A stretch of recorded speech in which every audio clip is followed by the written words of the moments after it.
troopers and grinders, welcome once again to Hank's Think Tank, where you will hear the craziest and cringiest in MMA news, like a sucking on a lemon in that one Simpsons episode. I tell you, troopers and grinders, it's a lot of wacky affairs we got going on. Some absolute fucking degeneracy, you guys, that a real fucking American man ain't gonna stand for, along with some very exciting fight news, announcements, things to look forward to in the future of MMA. We got a surprisingly positive stream for you guys, troopers and grinders, and honestly, I'm just as surprised as you are, because usually I'm a very narcissistic as well as pessimistic fellow regarding the state of MMA and its future. But I got a lot to be happy about this time around, and I hope you're happy too. If you're a real hardcore fan, I think you're going to like some of the news I got for you guys. So got some recent developments, some satisfying conclusions to some arcs that have been happening over the last couple months. Ooh, who we got here? Hey, it's the Leprechaun Sean Moody of No Chill Fighting Championship. That's totally what it is. I'm the Leprechaun Sean Moody. Can't believe Amanda Burns has a new show. Oh, Bynes? Amanda Bynes. Who the hell is Amanda Bynes? Hold on, guys. Let's skip the intros, man. I got some very important... Amanda Bynes. Oh, Jesus Christ. Holy, she has seen better days. Wow. Yeah, that is actually really surprising, because she's not looking great, man. I'll be honest with you. She looks like she's got fucking 4 layers of plastic surgery on her face. That's a little wild. She's got a new boyfriend, too. Well, there you go. I mean, just goes to show you can be productive at any stage in your life, and you can always overcome the odds. That is something else. Oops. Oh, God. What's happening? Shit.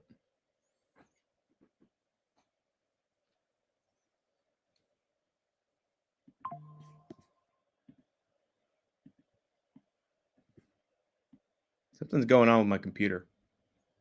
Hold on. Fuck. Okay.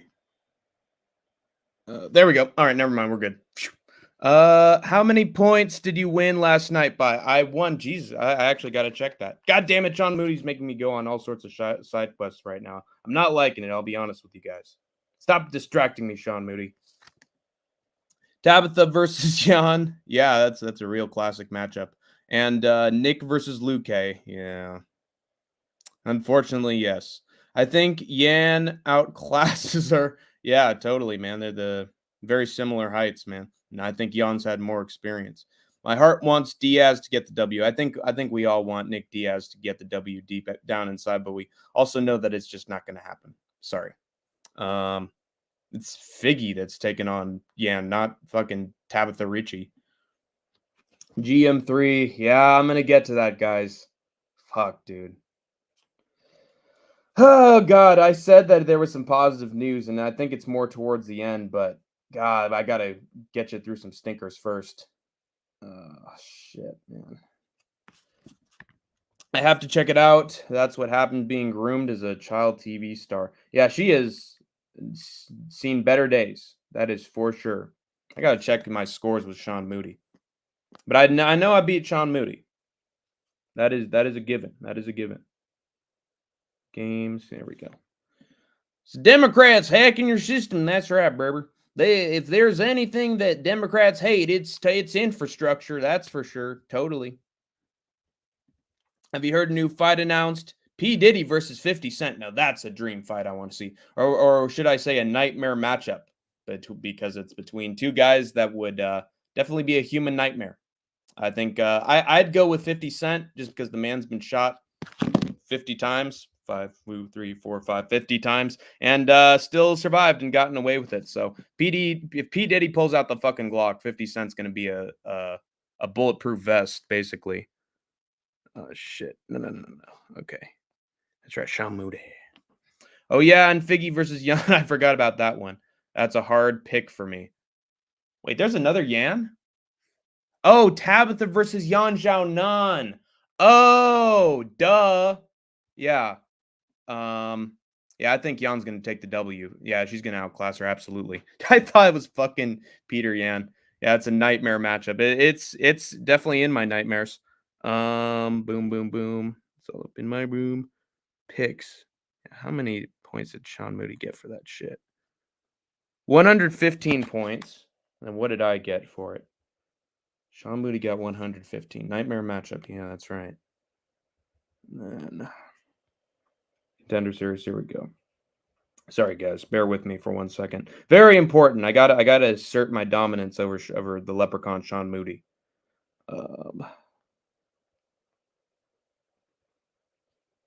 There we go. Oops. God damn it. Picks. There we go. Oh, you got 115. I beat you by 50 points. Exactly. 50 points exactly, Sean Moody. So there you go. Hank the Tank wins, but not by much. I will say it wasn't by much, but still. Let's get to our first piece of MMA news, shall we? This is taking fucking forever. Yeah, it's definitely horrifying. My first bit of MMA news. And I think we discussed this on our last stream with the Contender Series Week 7 post show. But Dana White has made it clear to his intimidated MMA media that he does, in fact, want to expand his business ventures into boxing. Ooh. The most shocking piece of information about this to me is that Dana White confirmed renovations being done for the Apex, which tells me that was the reason for that breaking news about construction work in the building being done at the end of the year. So now that news seems all but confirmed, and Dana White was just being tight-lipped about it. About it until it was most convenient to announce. And again, that's not surprising, given that Dana's a mob boss and sports washer sucking con artist. But I digress. So yeah, looks like Dana's very adamant about starting his own branch of boxing, and now the questions abound. How will he pay these boxers? And for his boxing sector in general? The clear answer seems to be Turkey Al Sheikh, since he's invested a bunch of blood and oil money into boxing already. In fact, Turkey might be behind this whole expansion of the UFC into boxing for more sports washing. But the question is, will the boxers be paid boxers' salaries or given boxers' benefits? Or is Dana trying to hatch a little scheme where they're independent contractors at his own more cheap disposal? What do you think, troopers and grinders?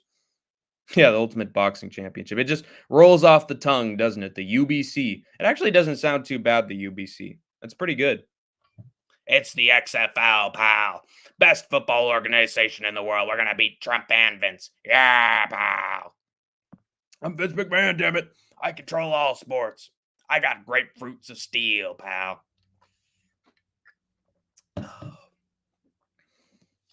Well, give me some answers, guy. Give me some answers. Yo, Sven Svensson. Good to see you, my man. Always nice having you here at the Skate Tank MMA podcast.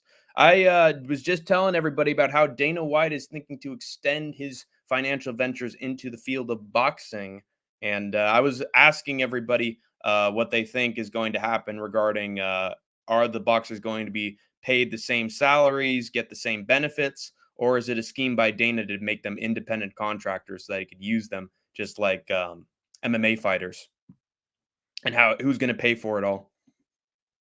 XFL is decent, though. It was for a short. I mean, it's dead.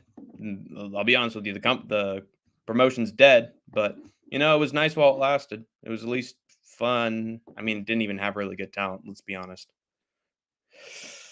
It's decent, but it's not great. It's not NFL great. It's not even college football great. Dana will buy up all the talent. Yes.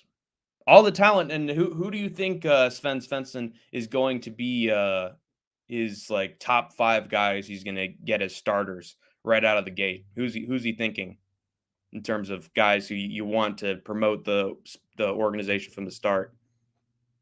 Hey, it's spring football. Great. That's true. That is true. It is convenient, but at the same time, if it's bad, who needs it?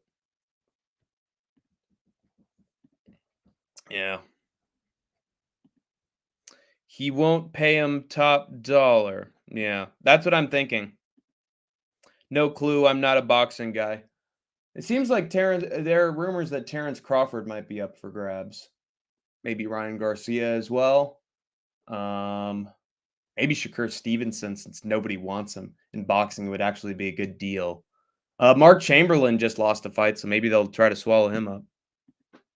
Hey, girl. Good to see you. Hey, girl. Wilder and AJ, his first two signs.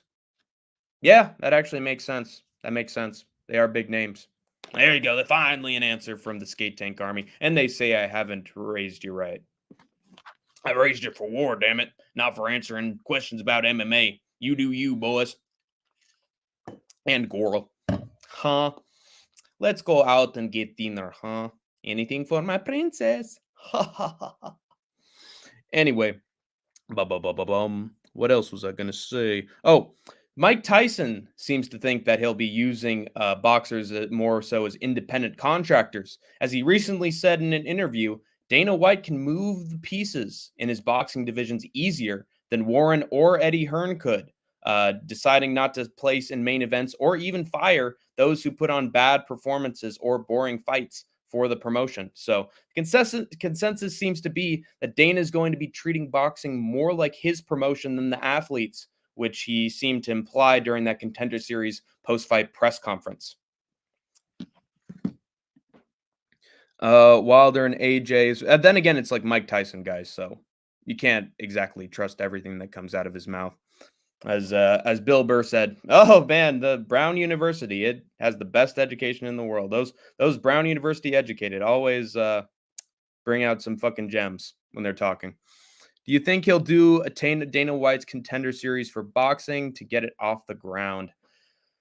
Yeah, that's the thing. Hey, girl, and you've given me an interesting question because I think I asked this myself, whether or not it's going to be like bottom up approach, grassroots bottom up approach of like or ground up approach, starting from the ground up thing of are we going to have talents that are going to get themselves over and become stars like Mike Perry is into BKFC, or are we going to have guys who are already established to get people's foot in the door and then have the new guys come in later? I feel like it's most likely that they're going to have some stars right out of the gate in order to draw eyes to the sport initially, because God knows that it's not working with PowerSlap. Shakur Twitterson. Yeah, he's definitely twittering back and forth in the cage. Oh, don't hurt me. Don't hurt me. Oh, my heart's all aflutter. I'm scared. Yeah, that's going to be Shakur when he's fighting in Dana White's boxing promotion. That is faux show. But my next bit, and I'm getting to the last part of this little section I got. Another question is, will the boxing be in a cage, like bare knuckle fighting championship, or just in a ring, and the booking negotiations and contracts will be different?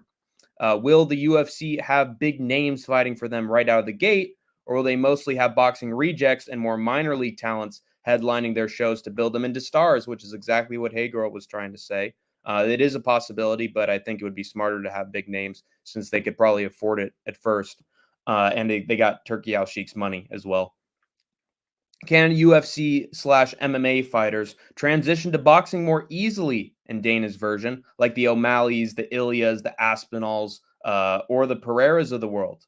Time will tell, but all I have to say is that it sucks we have to watch yet another sport be held in the empty-ass apex. It just inherently sucks the life out of all of Dana's pet projects, no matter what he does. So if we are going to be watching Dana extend his company into boxing, it's going to take place in the COVID era apex.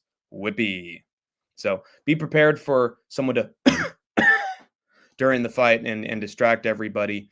Hear every single punch, which isn't bad, but at the same time you'll hear woo woo in the background, except for instead of a roarous fucking boxing crowd that's gonna fucking tear the roof off the place. You'll never get that. Oh, Juiceman's going to have some opinions on this one. Boxing in a cage would be dope, actually, but Dana White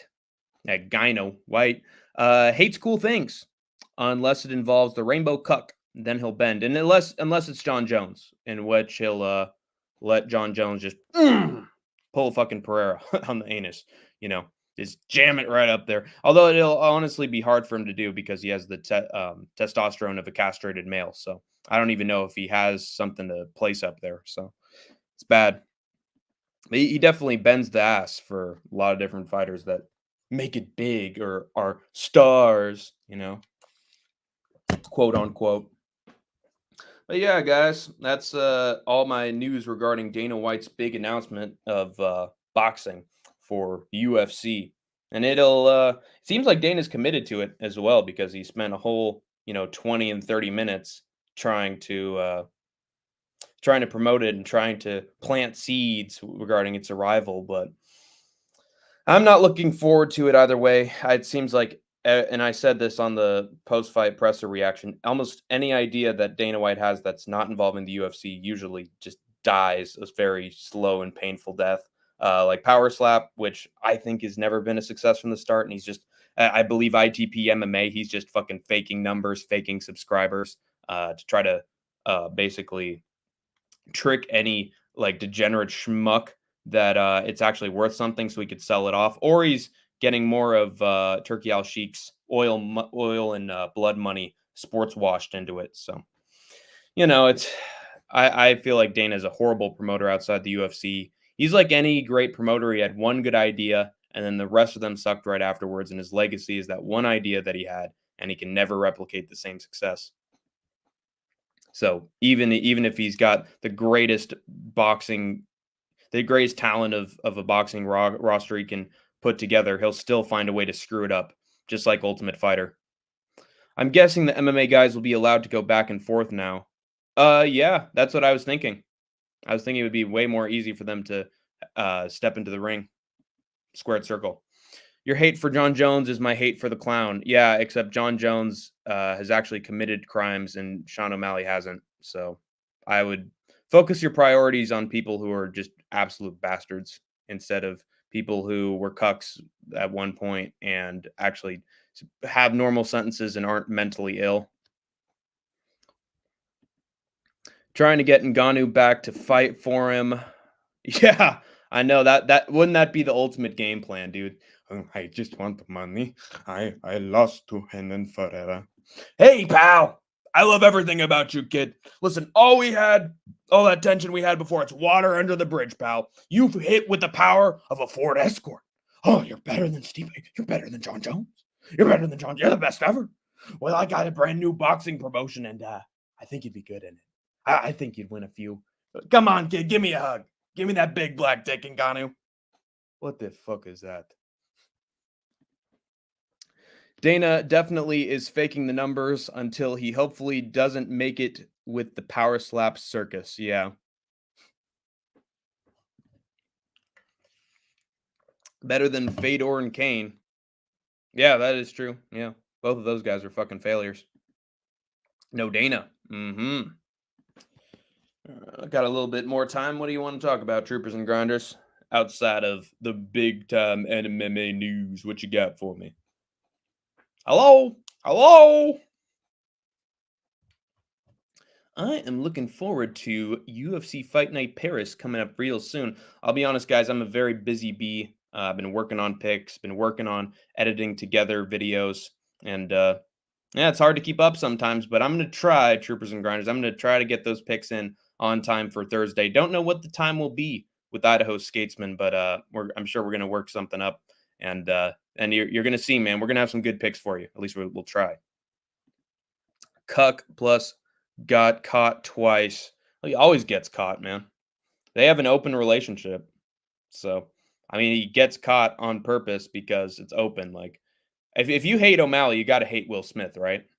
He's the ultimate open relationship cuck. I hope the weed community grows and be acceptable to everyone as we all got along, Breber. Yeah, but didn't you just say recently that you hated weed, Sean Moody, and you wanted to get off the weed? I thought you said that you were tired of smoking weed.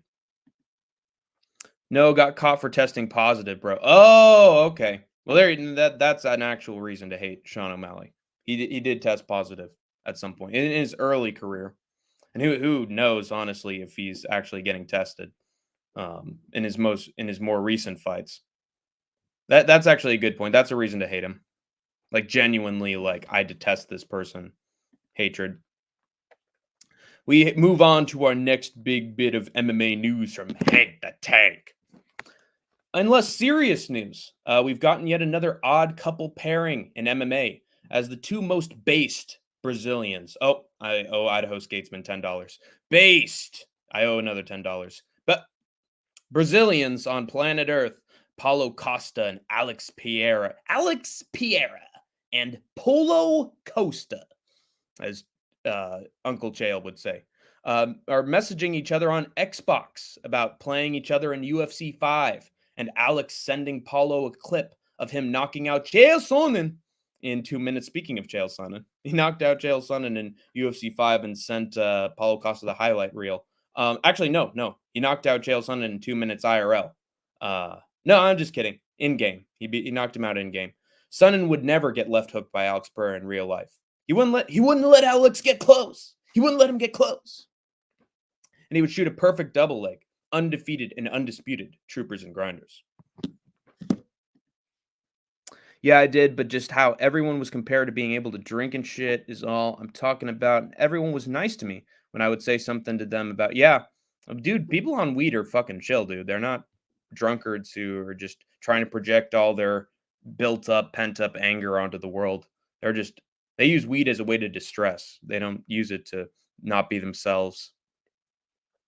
I want Rodriguez versus Costa. Gregory Rodriguez versus Costa would be an absolutely amazing middleweight fight. But, and I'll get to this later, guys, it seems like whenever UFC fighters call somebody out in their post-fight interviews, the UFC just completely ignores everything that they say. I don't think they have anybody who's monitoring their promos. Like, they just make the fights they want to make. So, guys, I wouldn't have any faith in interviews from UFC fighters unless their name is Renato Moicano, because that's his bread and butter, or he's Connor, because the UFC fucking ignores anyone who's outside the top 15 regarding fights to make. So unless you're just making them all the money in the world, they're not going to pay attention to you when you make call-outs of other fighters.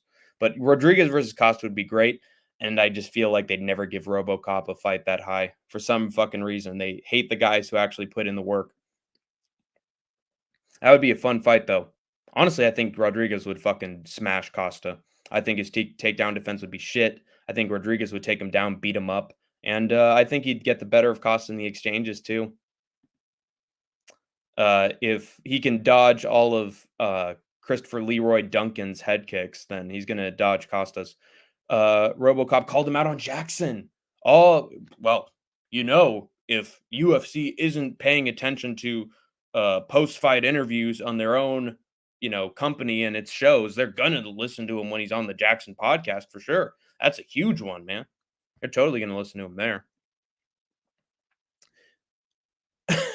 Yep, we need Yair Rodriguez versus Alessandro Costa. What a fun fight that would be, troopers and grinders. A flyweight versus a featherweight. I mean, a feather and a fly are both pretty similar sizes, so you'd think they'd actually make for a good pairing of weight difference, Fly and a feather, man. That would be a tough fight. That'd be a fun fight to see. Maybe the feather would just whack the fly like a swatter. You know what I'm saying? Oh. Anyway, yeah, just back to my story. I didn't finish it. So, and anyway, Paulo Costa then posted a video of him reacting to Pereira's back and forth with him on Xbox in their little messaging chat room, and his shenanigans in UFC 5, seeming very confused about the whole ordeal. I guess the extra CTE over this last year hasn't helped things. I love this pairing since both men are hilarious and socially unhinged Brazilians, but this might be the weirdest sparring session for a UFC pay-per-view I've ever seen.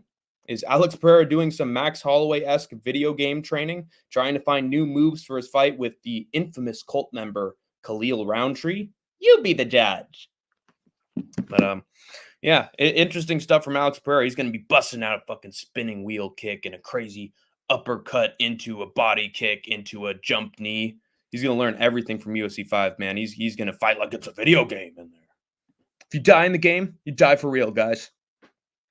He was eating erasers, as Costa is the eraser. Yeah, that honestly explains his negative IQ. All the erasers are starting to migrate into the cranium.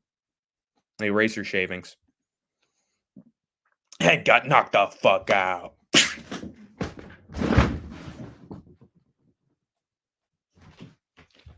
Oh, why'd you have to say that, AJ? You know I'm very fragile. I got the chin of Isha Helwani, man. You can't be doing that to me.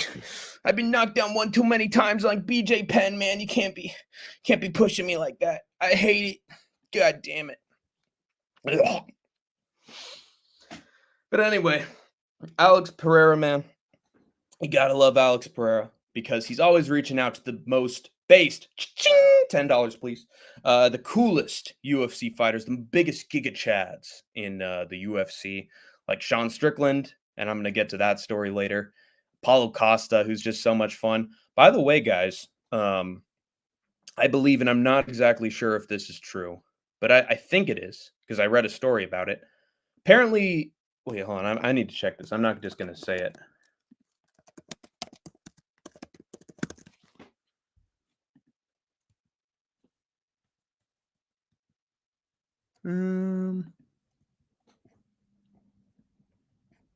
Oh yeah. Okay. So I think that Twitter in Brazil is going to be back. Everybody was having a problem with Brazilian Twitter, Twitter in Brazil getting banned in Brazil recently because there were a bunch of far right National Socialist posts and accounts on Twitter in Brazil that were just doing stop the steal stuff, like for Jair Bolsonaro's presidential election against what was his name? I always forget his name. Lula. Yeah, Lula. He lost to Lula for the Brazilian presidency, and then he tried to pull Trump with the January 6th shit. And there's been a bunch of accounts ever since that are pretending that the election was rigged. Oh, let's storm the Capitol once again, and then doing a bunch of xenophobic crap on Twitter in the years afterwards. And there were like 6 or 7 accounts on Twitter/X that the Brazilian government was ordering to get shut down because they were just spilling out nothing but propaganda. And you could say the exact same thing for American Twitter. But Elon wouldn't budge. He had a problem with it. He said, "Oh, it's free speech, man." Oh no, wait. What did he say? Yeah. Okay, well, no. I'm getting mixed up. So, in Eastern Europe and all these other countries, in the past, they were saying to get rid of all these alt accounts and all these scary, and National Socialist accounts, and Elon wouldn't budge. But then, as soon as Brazil told him to, and he said no. Oh no, wait, no. Oh God, I'm getting them all mixed up. Yeah, no, that is true. Yeah, he didn't budge, and then Brazilian Twitter banned Twitter for a little bit, and then Elon basically was like, "No, my advertisers, no, my money. Everybody's gonna get rid of Twitter." And I'm getting so much pressure from these advertisers, and then he immediately bent the knee. And he's like, "Okay, I'll get rid of them. Okay, yes, ma'am." And he crumbled. He buckled to the pressure, and I think we're gonna get Brazilian Twitter back, man. So you're gonna see more tweets from Paulo Costa in the oncoming future because Elon got choked. He got submitted. He tapped out like a bitch to the Brazilian government once there was enough pressure. So yeah, Elon Musk. In case you guys didn't know, he's a fucking hypocrite, and he's also a soy boy. And every venture he's had since the Tesla has been a fucking failure. Thoughts on that word? I like some songs that contain that word and that are in rap songs from solo artists. But in terms of, hey, I'm fine with the black community.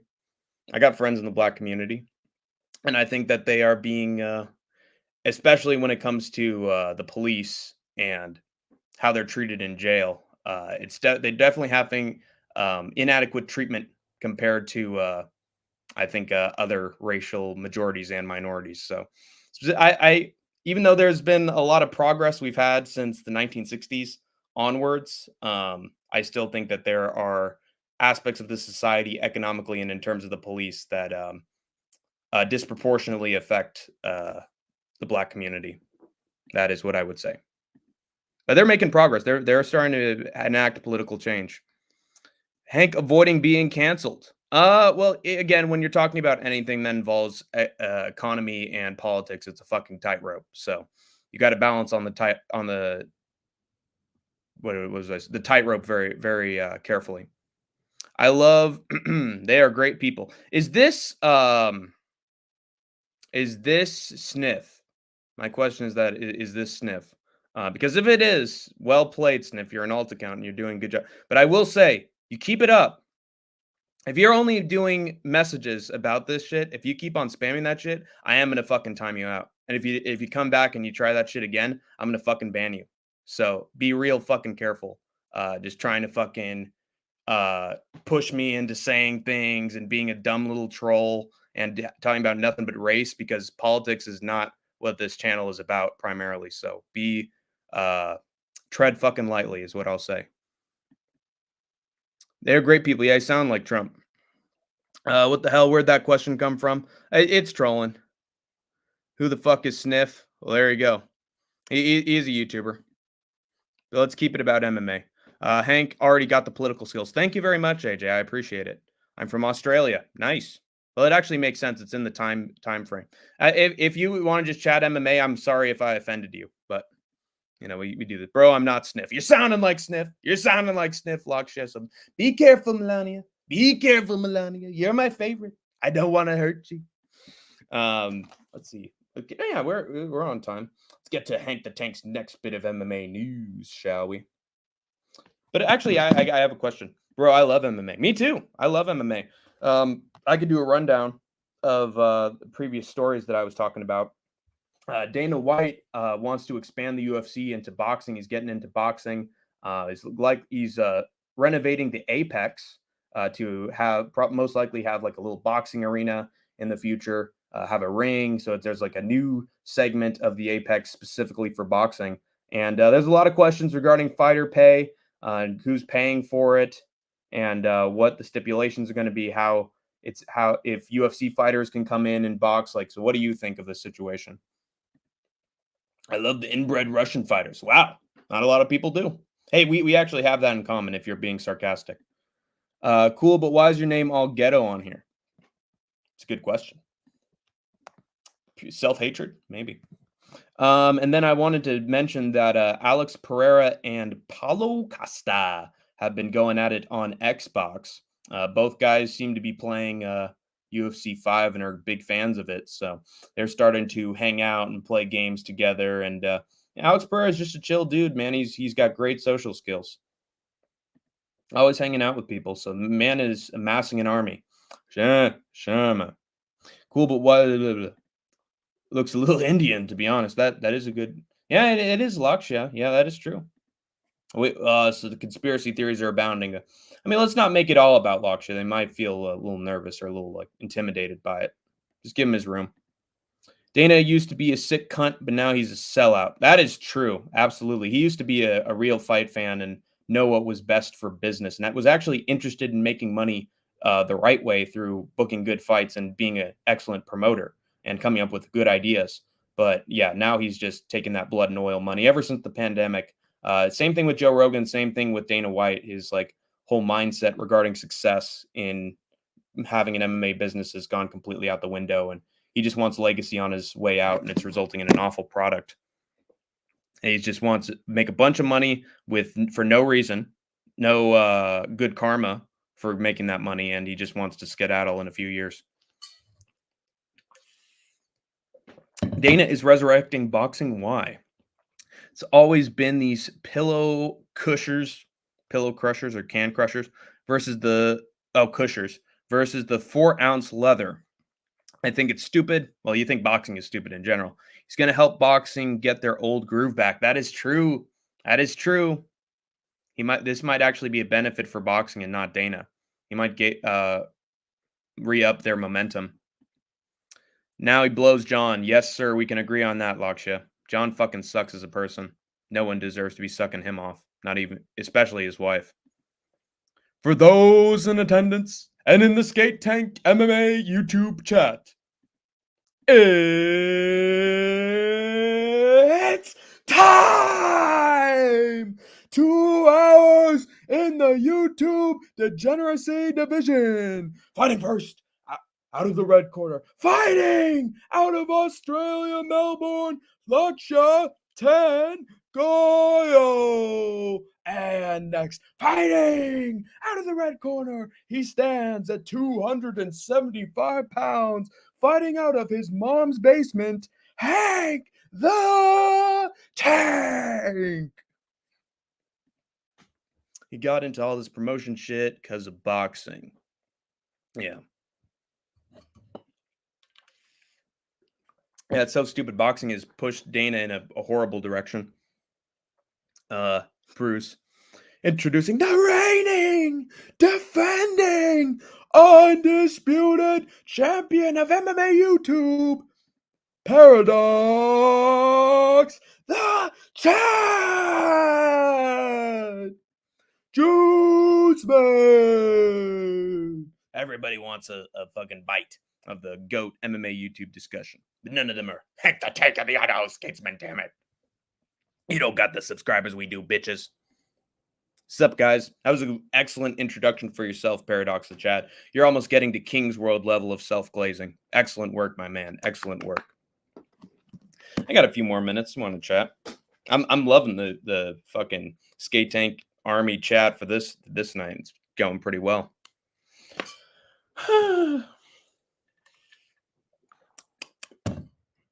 Thank you. Yeah, good work, Paradox the Chad. I always love a good troll job from Paradox the Chad because it actually brings some energy and some positivity to the chats. Well, there's all these other trolls are just making themselves laugh. I did boxing for some time now. I watch any fighting sports. I look at it a different way. Well, it must be more satisfying as a fan to just see the clash of styles and techniques and all the training it takes in preparation of fights. It must be a very unique perspective, but at the same time, you got to feel a little bit like goosebumps or secondhand like PTSD when someone gets knocked out on screen, right? Cap. Ooh, Juiceman's throwing his cap down. Were you really boxing Lasha 10 Goyle, or are you Indian customer service? Did you turn it off and on again, sir? Do not redeem, sir. Please do not redeem the card, sir. Have you checked your insurance policy? Yeah, boxing in India, dog. Maybe kickboxing. Muay Thai. Ayo, Paradox the Chad. I mean, he might have actually been a boxer. And we got a fucking Indian ONE FC world champion like a year or two ago, so it's possible. Hello, soldier of Chadland. You see, that's me. Yeah, it's always a very interesting time watching experienced MMA fighters react to fights because when something big happens, they freeze up. Like they almost like have flashbacks to times that they've been hit with something big, and it just stun locks them. You know, it's just a weird experience for them. Whereas for fight fans, like, oh yeah, you know, it's just a different experience. Hank, have you tried any combat sports? The closest I came was dealing with a bully in my middle school who would always punch me in the shoulder. I took it for a little while. I was sort of a soy boy back then, not going to lie, guys. But then there was a moment where he was picking on my friend, and then we both tried to coordinate a plan to beat the absolute shit out of him. We sort of chickened out because we didn't want to do the immoral thing. But then the bully basically bullied my friend out of school. His grandma moved him out. So closest I've ever come to fighting anybody. But I'm more of a lover and a hater, but definitely not a fighter. And I feel bad that I didn't beat the shit out of him in middle school back then because I lost a friend. I have gotten rocked in boxing before. It's like you're going to sleep, but at the same time, you're awake. Yeah. Like, my question is, yeah, Ayaksha, and it's a weird question to ask, but I've always had it. When you're rocked, when you've been knocked down or, you've been knocked out, um, my question is, do you feel the pain then? Or has it just shut your lights off so you actually can't feel anything?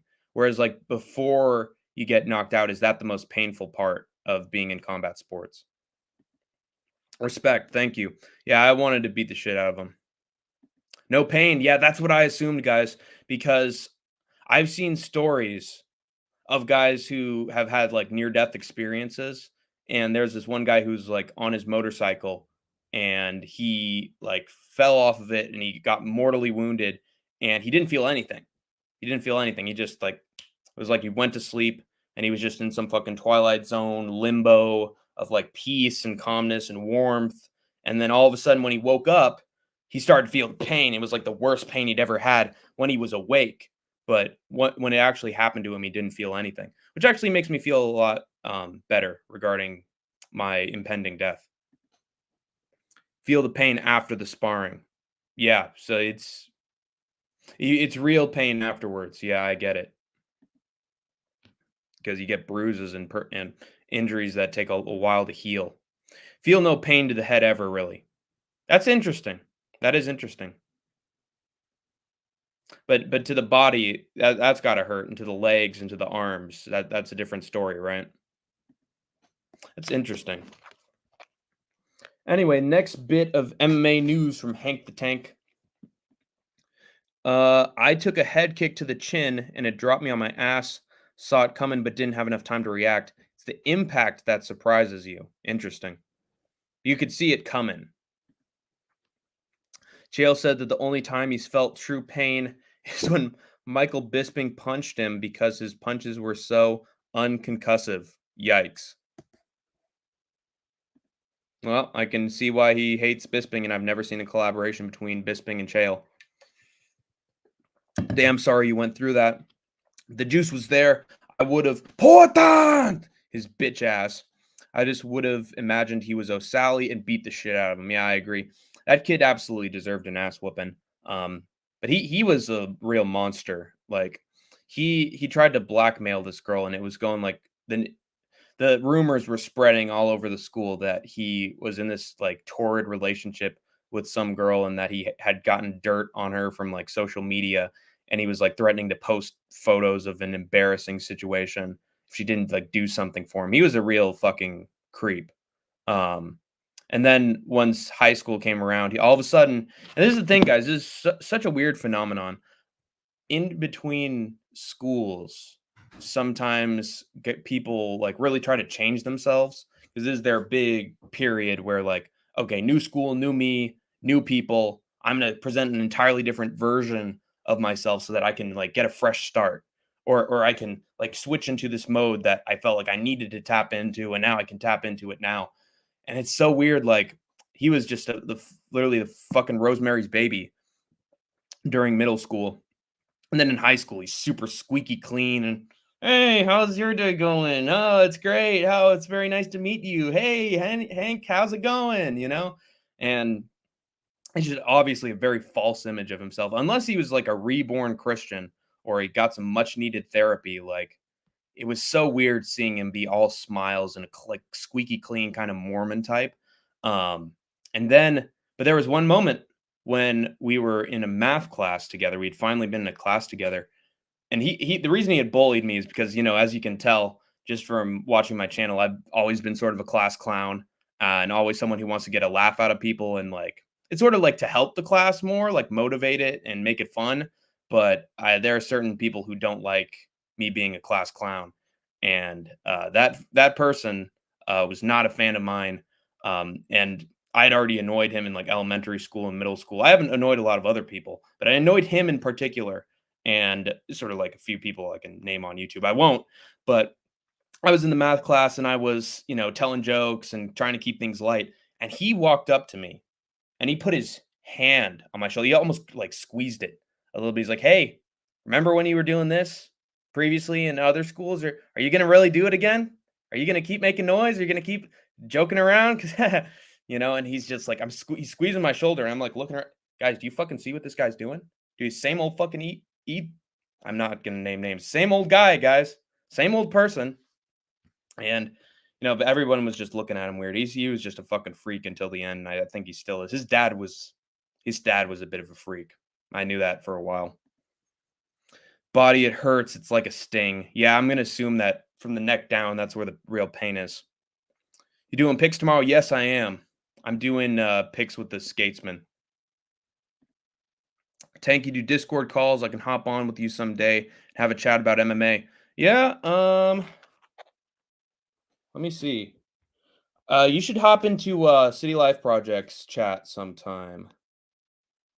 I go by Hank the Tank, baby. Underscore HA. Okay, here I can just type it.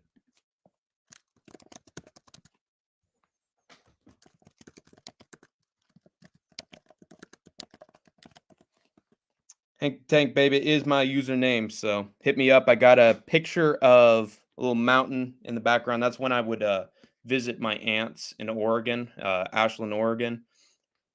And so if you want to hit me up, it's got a picture of a mountain in the background, and tank, baby. Got to fake it until you make it. You really don't have to, guys. It's better to be honest with yourself and others. But yeah, I think he always had repressed anger issues and just general things that were bad. That actually happened in high school. Some girl broke up with this kid and he leaked her news, and then it went everywhere, bro. It was bad. She had to move schools. Not gonna lie, I rubbed a couple though. Well, I don't entirely blame you for that one, but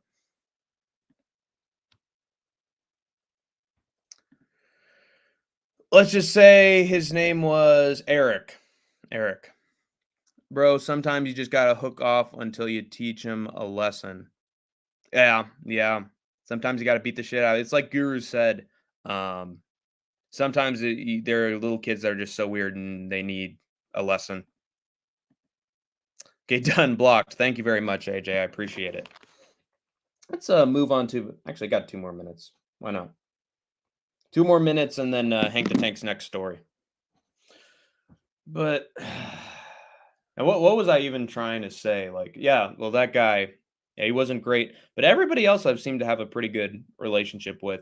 There are even people who didn't like me at first in high school, and then over time, as I kept contact with them, they started to come around, and then they became my friends. So I'm always very amiable, always very humbling and humble myself, and just trying to basically look out for other people. And eventually, you're gonna find people who appreciate you.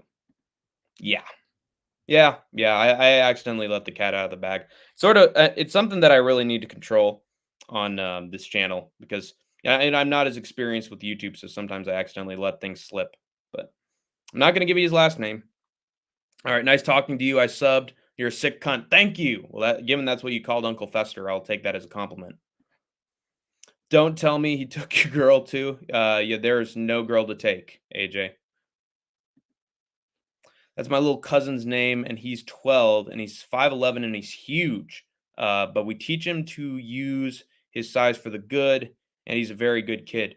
Well, you know what they say, Juice Man, with great power comes great responsibility. And honestly, I think people who come from places of wealth or privilege or power, a lot of those people have a great potential to use what they have for good. And even though there is the stereotype of elites having no soul, having no love for no true like value of material things or things that are have value like love and relationships, affections, emotions, social cues. There are people who are antisocial who have money. That's a lot of people, but at the same time there are a lot of rich people who want to make a difference and actually go out of their way to be good. He's 12 and 5'11". What you injecting him in him? He's got the fucking Sean O'Malley gene in there. He's got fucking RoboCop in there. He's also got that Song Yadong faking his age, totally 27, but secretly 12. Or Andre the Giant as well. So it's a compliment. If an Australian kid or dude bro sees someone do something very dangerous, might exclaim, "What a sick cunt!" but mean it as a compliment. It's a compliment most of the time. Interesting. It's always good to learn more about Australian lingo. We got quite a few Aussies here in the Skate Tank crew chat, so you'll see him in a little while. He hasn't even hit puberty. Yeah, it's fucking crazy, dude. I honestly think that our future generations and our present generations are growing more and more. I remember seeing videos about it. Like we're becoming a taller and taller generation. Anyway, next bit. Oh, cool breeze. U of Florida has a 7'9" forward named Oliver Ryu from Canada. Oh, Canada, baby. Oh, Canada. Nice. Well, Florida's got them fucking Florida boys, Berber. They were crazy. They're fucking circus freaks. Yeah. You got to be survive as a Florida man. Got to be interesting. Yeah, he's built like a Samoan. But he's Mexican, so very odd. So he's the Andy Ruiz of the world. Gotcha. Anyway, next bit of MMA news. And probably my most angry piece of MMA news this time. Troopers and grinders. And just fucking weird news. Former ONE FC middleweight and light heavyweight champion Reinier de Ritter has been signed to the UFC out of nowhere, particularly to the shock of many fans and MMA journalists, particularly due to the signing receiving next to no fanfare or promotion from the ones who have signed him. There was no advertisement for Ritter's debut, and Dana, upon being asked about the signing, responded with "Oh, I have no idea. Ask Mick or Sean about that. Well, whatever. I got no knowledge. Just ask them. I hate everything about this kid. I feel indifferent towards this kid." Which Dana never says, but he's saying it this time around. I've said this countless times before, but can we please put Dana in a home already? It really seems like it's time. The dude's losing his passion for MMA as a whole by the day, and has no idea what's going on in his own company. He's just letting Hunter, Sean, and Mick do everything at this point. Someone just cut the rope already. You know, when you're going rock climbing and then one of them, oh God, I lost my grip. Oh, you're pulling us down. God, we try to grab something. I can't. You got to cut the rope. Got to do that to Dana. They have if the UFC team ever goes on a rock climbing expedition, now do it when Uncle Fester's not looking, you know. But get that kid into a sport. You about to be the next Bill Haney. Ooh. His mom is a diva. Yikes. Don't want her boy to get a single scratch. Yeah. You can't waste potential, though. I think you got to let the kid at least dip his toe into the water and see if it's good for him. If he really enjoys it and he wants that to be his future in his life, then I wouldn't stop him. I mean, maybe he could be... I mean, that's the thing. Here's the fucking thing, you guys. He could be a great politician. He could be a great construction worker. He could be great in any sport, even not even combat sports. He could be anything he wants to be. It really depends on what he's interested in. So, and you know, this is the way my parents raised me, and I think it's how every parent should raise their kid. You got to introduce your kid to everything: sports, academics, political education, cultural education, music. I was taking piano lessons when I was fucking 5. You know, you got to introduce your kid to a lot of different things so that they actually have choices to make and opportunities to like actually switch lanes and find something that's good for them, you know? Oh God, she's overprotective of him. Bro, it's so annoying. Yeah, fuck her. I would say if there's a moment where she's not fucking looking, take the kid to a fucking little league game or get him out there, going to a basketball court, play ball with some kids, and dude, ignite the passion. Ignite the passion. Slowly getting him into MMA. Yeah, that's the one. And he loves wrestling, looks up to Khabib. Oh, and finally they got him into wrestling. They're raising him Christian, so very limited. Right. But yeah, wrestling's a great start. That's definitely the path to take. What card are you looking forward to, Hank? Definitely UFC Fight Night Paris, but I am also looking forward to Ryzen 48 because Ryzen always puts on a show, whether or not the MMA itself is good, which it usually is. But even beyond just the sport, I'm looking forward to the spectacle of it all. And that's what everybody liked about Pride, too, even outside of its shows. But it always had a great mix of entertainment and sports, which is what WWE is, right? And New Japan was as well. So, It's all. God, here's the thing, guys, and it's something. Here's a fucking thing, guys, and it's something that's been missing from the sport, especially in the UFC for a while. You got to make these people larger than life. You got to make these athletes bigger than they are. Got to make guys into Muhammad Ali's, into Conor McGregor's. That is how you build the sport. It's how you grow the sport. Like UFC is like an ass backwards approach of we can't have the stars overtake the sport, but you don't have any stars in the first place. You have fabricated, manufactured stars. You don't have anyone besides Alex Pereira or John Jones who's, actually made it to the top on their own naturally. Like all the other ones, you just fucking artificially inflated, and then they're fake stars, and then you don't know how to promote them. You actually have to be focused on having stars and letting people who are good at fighting and just entertaining in general, gotta let them have the sport. Gotta let them be the big stars. And at the same time, UFC needs to focus on what it used to be good at in the 2000s, which was actually having fun entrances and flair and showmanship for your fighters, like Tito Ortiz when he was making his entrances, or fucking what's his name, the Gracie killer, Sakuraba. Entrances like fucking Sakuraba in every fucking Pride show. Like, you're actually going to get eyes to the program. You're going to make MMA bigger than what it is if you actually treat it like it's something that's supposed to entertain people. But I feel like Dana just wants to be a professional sport like baseball or football, and it's honestly killing the sport, guys. Am I crazy, or does one have slightly a tad bit more prettier girls? Most of them are hot, bro. I agree, but you've also got your Tracy Cortezes and your fucking Jillian Robertsons, and I mean Karate Hottie retired. Yeah, honestly, but Natalia Silva's pretty fucking hot. I mean, come on, Natalia Silva. I mean, she's sort of a beaut, So there's you got a few. I've always been infatuated with fucking Zhang Wei Li. She is it beyond just like general looks, like she has charm. And the same thing you could say for Stamp Fairtex. She's not exactly a great sight, but she's got the fucking dance and she's got the smile. It's all about like what you show in terms of vibes at the end of the day. And definitely the Asian women have better vibes than fucking Brazilian men.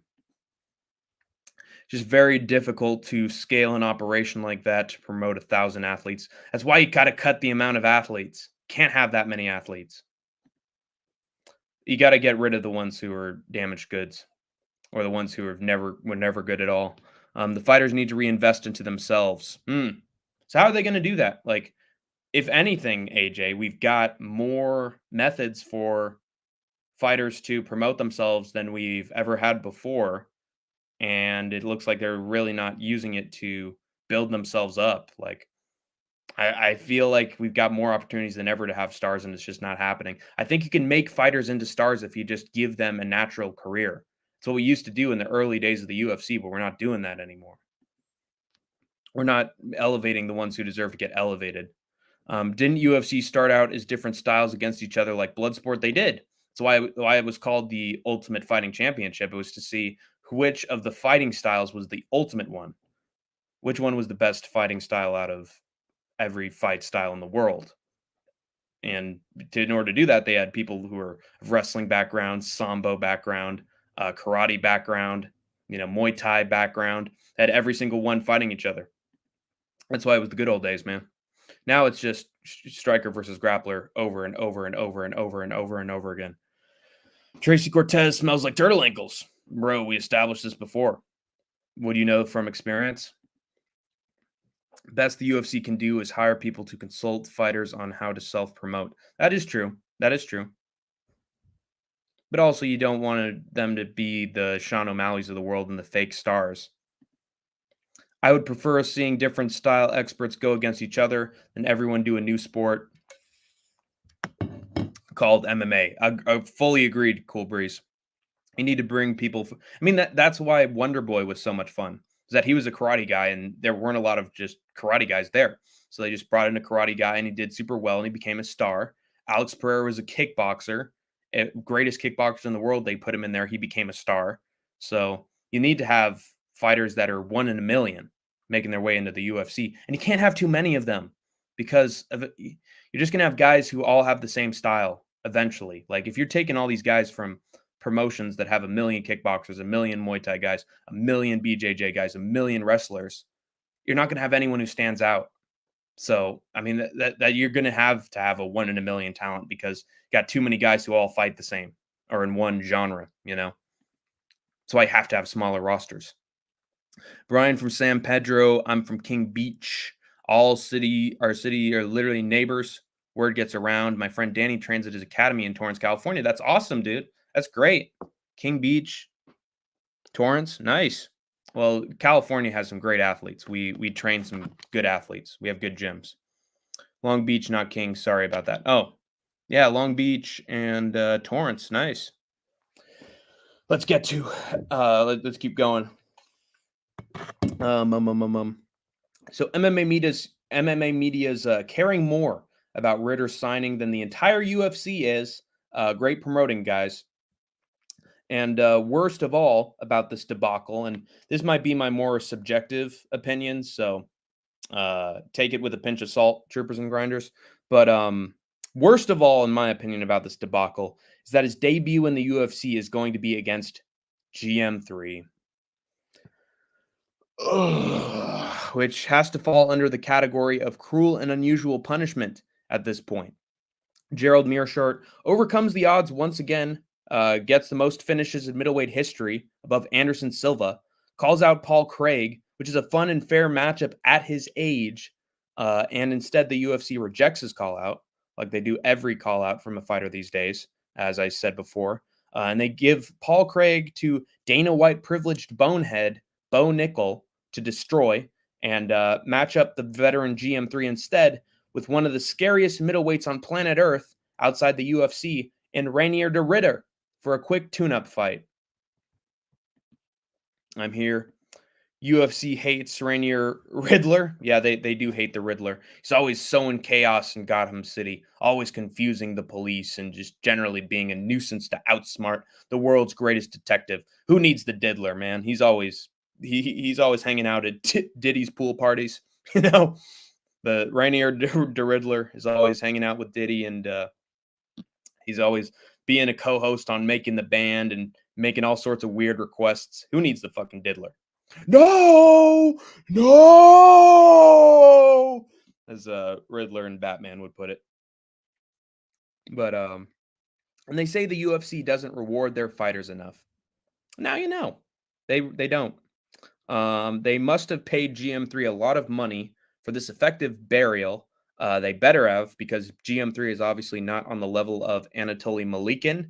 I mean, he might, because GM3 is, after all, the greatest of all time, the middleweight GOAT. But still, this seems like a tough matchup for him. I fucking hate the UFC's booking team and how they treat their veterans. Despicable, greedy behavior wins out all the time. And any momentum GM3 had from this point on is effectively dead for a burial to a hyped-up prospect on an Apex fight night, by the way. This great, hyped-up one prospect, Rainier de Ridder, is going to be fighting in an Apex fight night to 20 people. Not on the main card of a fucking pay-per-view. Yeah, on an Apex fight night, by the way, I checked. He's going to be on the Apex for his first fight. Fire these dumbass bastards. They don't know how running an MMA business works anymore. Dana doesn't, and they don't. How come Dana is getting into boxing? It's a good quandary, Kobe. It's a good question. I think it's because Dana wants the UFC and his general companies to be the biggest in the world, and he wants to basically take over all combat sports. He's had this vision for a while, and I think he also has a great resentment towards boxing, in spite of liking the Warrens and the Hearns of the world, hating Oscar De La Hoya, obviously. I think he wants to make De La Hoya suffer. I think he always wants to have one up on boxing, so therefore he's going to do boxing himself, so that he never feels threatened as a financial company, and never feels threatened in terms of his own insecurity about his own sport by basically swallowing up boxing so that his general financial affairs can look more professional in combat sports. And also because I don't think he likes the current format of boxing. I don't think he ever has. And so he just wants to make a UFC version of boxing, which I can respect. I can respect him wanting to make a more fun, independent contractor. All the dream matchups you could want, they're making. Any fight you want, they make kind of format. But I think there could also be Turkey Al-Sheikh just wanting to sports wash more for Dana, and part of that includes having a boxing sector he can pour his oil and blood money into. Batman is a really good movie, by the way. It is a good movie. It's solid. I honestly think it's better than Dark Knight Rises. I'll be honest with you guys. I think Dark Knight Rises is overrated and cheesy as fuck. The Batman's good. I agree, Juice Man. Hank's Think Tank is Kobe Wiggles' favorite show besides the Wiggles. Fruit salad, yummy, yummy. Fruit salad, yummy, yummy. Yummy, yummy, yummy, yummy fruit salad. And Barney the Dinosaur and the Michael Jackson Show, of course. ABC. It's easy as counting 1 to 3. Yeah, that easy melody. That's how simple love can be. ABC. You and me. Hey, girl. I think I love you. Yeah. But yeah, that's what I think. I think they are treating Ritter like fucking shit, dude. This guy's ONE Middleweight and light heavyweight champion. He deserves like a marquee spot, because he's one of the best middleweights and light heavyweights on planet Earth, and everybody knows about his reputation already if they follow ONE. Could you actually treat these guys outside the UFC with a little bit of respect? Because they might actually be stars for your own company. Hank is trying to rattle the cages. I absolutely am. I'd rather not be a fucking liar and say, oh, this is great. What they're doing for Ritter is fucking great. Oh, I'm so hyped about Ritter being here. I'm not. I'm not hyped about them burying their veterans and not even promoting their prospects well. Like, they are doing the exact opposite of what an MMA business should be doing. A proper MMA business that wants to make money is going to have someone who's a star in another company on their shows in a main event, so as to draw new eyes to that guy and to bring people who are outside the UFC into the sport. They're not going to sit around for a fucking boring ass Apex card waiting for Reinier to Ritter to show up, you know? And on a fucking prelims card to boot. He's probably not even going to be in a main event. God, I just get angry even thinking about it. Like, are you trying to burn money? Are you just trying to have like a vendetta towards ONE and be like, see, the ONE FC guy's terrible, so therefore UFC's better? Like, it's like Vince McMahon when he got a guy from TNA or a guy from WCW and was like, yeah, let's bury him, pal. Let's show that he doesn't mean anything, so that we're number one. Yeah. Well, let me tell you guys, it doesn't work like that. You don't actually benefit from burying people from other rosters. When you actually use their talent and turn them into better talent, that actually benefits your own company and you actually make money. So if you could swallow your pride a little bit and actually give athletes outside of your company a little bit of respect, they might actually print dollar signs for you. But these guys have too much fucking narcissism and egotistical thought processes that they're just going to bury anyone outside the UFC and make them look like shit. Or if they're not coming in through the Contender Series, they're going to be treated like shit on short notice against guys. And it just doesn't go anywhere. You're literally burning money. I mean, the Ultimate Fighter coaches for the last couple seasons have showed that the UFC doesn't actually care about making money the right way and being good businessmen. Paulo Costa x Alex Pereira. That's right, Kobe Wiggle. Alex Pereira and Paulo Costa have been chatting it up on UFC 5 on the Xbox, and they're becoming buddies pretty quickly, man. So that's been good news as of late. It's always fun to see the wacky Brazilians hanging out and having fun. They have a star in Reagan Ursel and don't bring him to the Atlanta card. Yeah, I know, right? ONE FC. Yeah, exactly. It seems like I think we're honestly dealing with an epidemic of promoters just wanting to book for themselves and their own like long-term agendas rather than just thinking it simply and actually putting together cards that are good and can make them money. It's like, come on, you want to be a good business that makes money, you want to be profitable. Actually, you have to be worth it for people to buy. That makes too much sense, Hank. I know, too much sense. Yeah, they're not going to do it. We have to live in fucking Bizarro World in Crazyville. We have to fucking suck off John Jones until he fights Stipe. That makes so much sense, right? Nobody's coming for Rug. Yeah, coming out for Rug. Well, Dana White's coming out for Group or Anatoly. Yeah. I think I'm gonna make a new account so I can actually hop on the show. Any name suggestions? Let me think. Maybe you could say I hate boxing. I hate boxing as a username, and just always be the center of attention with your username. Or you could be Juiceman Army, like the Diaz Army. You know what I'm saying? You could be like I and like heartbreak emoji boxing. I fucking despise it because I can't do it on this account. Okay, gotcha. There you go. UFC 306 sucks so much. It did, Kobe. And you and me, Kobe Wiggle, we're the ones who actually understand what makes good MMA. It's not dumb little fucking hype package MCU 2019 Oscar Award nominated special effects. It's actual good fights and valid results that are good for the sport. And UFC 306, almost all of its Mexican talent lost. It's on the same level, if not worse, than Moreno versus Roy Val, that card where all its Mexican talent lost.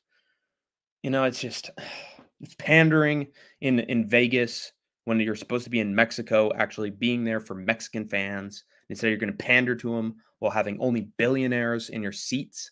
And then on cherry on top of the shit Sunday, all your Mexican talent loses. Worst showing for Mexican MMA fighters maybe ever. And you're basically burning money by having Marab win, and you had Valentina win. So literally a fucking commercial failure, critical and commercial failure, garbage. That's what it was. Maybe it had a good fight here and there. It had a few finishes here and there, great. But in terms of what it overall was for the sport and the UFC, it was literally the worst possible results. I stand by that. And it was fucking awful to watch on top of it. Yeah, I said it.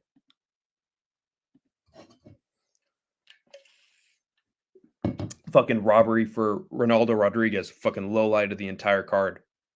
And that's including the 25 minutes of crotch sniffing. Hey, Matua. Good to see you. How's it going, Sablin? How we doing?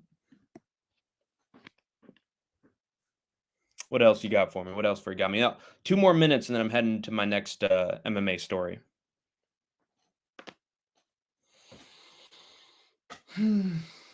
Yeah, man. John Anik saying that he wants the UFC in the Sphere again. Definitely be fun to have it for UFC stuff for an anniversary show to like celebrate the sport. Anik said that DC had the idea of celebrating America. Fuck off. Fuck off with American propaganda for a fucking show. Maybe for like, oh, the best aspects of this, the best aspects of that. You can't really have one about America because America is a symbol. America is not like a definitive identity.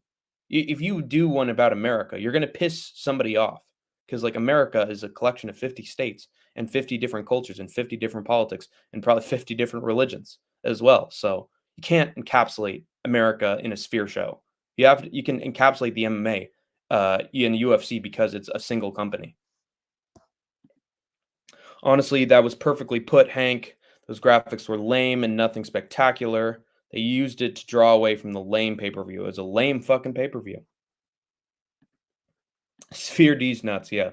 The production was whack. I mean, I think there were certain segments of it that were good and did celebrate Mexican culture the right way. But is it worth $20 million? I highly doubt it. I don't know if you outsold $20 million you put into production. Like, sounds like a flop to me. Including the ugly costumes. I like the costumes myself. I like the Ring Girls costumes. Sean Strickland exposed. He exposed something. It's not what you're thinking of, guys. He didn't expose like Louis C.K. exposed. He exposed something as in he revealed something on Twitter. Not a photo, not a selfie of himself, not a pic, if you will. It was something else that was bad. And I'll get to that next. Here we go. Oh wait, no, I got another tiny piece of MMA news. A month ago, there was news of Brendan Allen and Marvin Vettori getting into a brawl at a casino, which was spread around MMA news outlets with a hazy video of Vettori and Allen duking it out in public. Of course, I, Hank the Tank, didn't promote this story as I thought it was boring and not worth your time. But because of this little plot twist, I think I should mention it. Turns out that long-faced, wavy-haired dope in the video wasn't Brendan Allen, although honestly, it's hard to tell given that they share those characteristics and IQs as well. Allen said in an MMA Today interview that he was hanging out with GM3 at the time, probably at the same time that GM3 got the news he had to face fucking Reinier de Ritter in a couple months. When he saw a video of Vettori and, I quote, a good-looking guy fighting, and he had no idea what was happening there. He also said that Vettori likely started it, ranting and raving like a fool, which is a calling card of Marvin Vettori's. But yeah, it seems like it was just a strange coincidence. Maybe it sets up a fight, though, between Allen and Vettori in the future. Who knows? Would make for some good marketing. It's a little fucking story for you guys. Here's the fucking thing, guys. See, I thought that it was Brendan Allen for a little while, but it turns out he was an imposter. He was a pasta Charlie. That's a spicy meatball. And yeah, Brendan Allen called it out, man. It was wrong. Sounds like he was trying to avoid assault charges. Yeah, it wasn't me. Hey, I never said that. I never said that I assaulted Marvin Vettori in a casino. I was Italian born, Italian raised. I was born in Arkansas with a dumb little gopher hat on my head. That's not me. I'm not wearing a gopher hat. I would never attack Marvin Vettori. We still here. That's right. Fight, fire. Whoa, whoa. Paradox the chat. We got fire. Yeah, weird little bit of MMA news, don't you think, guys? I did think it was Brendan Allen, but Marvin Vettori is just a fucking drunk and a lunatic, and found a target, easy target.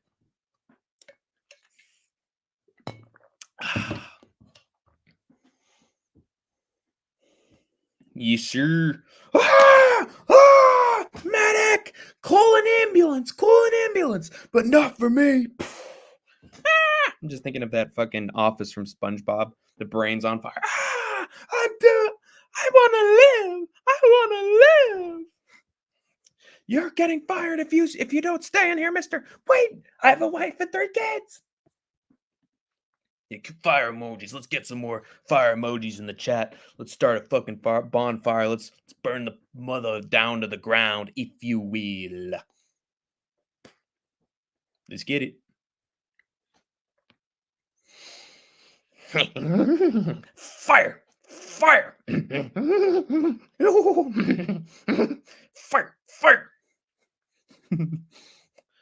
Oh, look at it smoke. Look at it burn. Oh, I love the color of the fire. Oh, I love putting a gecko on a stick and then roasting it over a fire and then seeing the skin peel off and then eating it. Fire! Whoa, whoa. Smoke signal skate. Hey, y'all. Oh, help, Skatesman. Yeah. Well, Skatesman he's dealing with fires in Idaho himself. The burning is starting to get it close to his house. It's closing in on his private domicile, and he will not be harassed, bitch. Troopers and grinders. The wildfires are all around him, and they're in California too. So we share that trait. Hey man, fire this place up.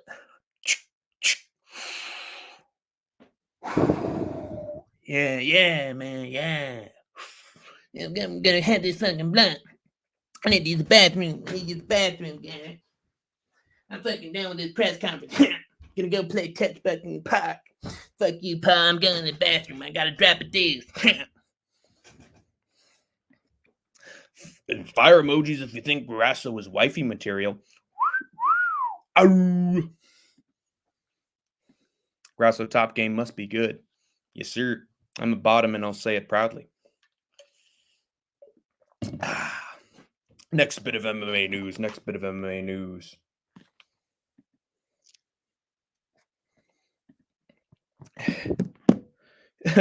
Can you say, this one's for you, chat, and pretend to hit the bong? Hey, this one's for you, all my filthy animals hanging out in the animal room. You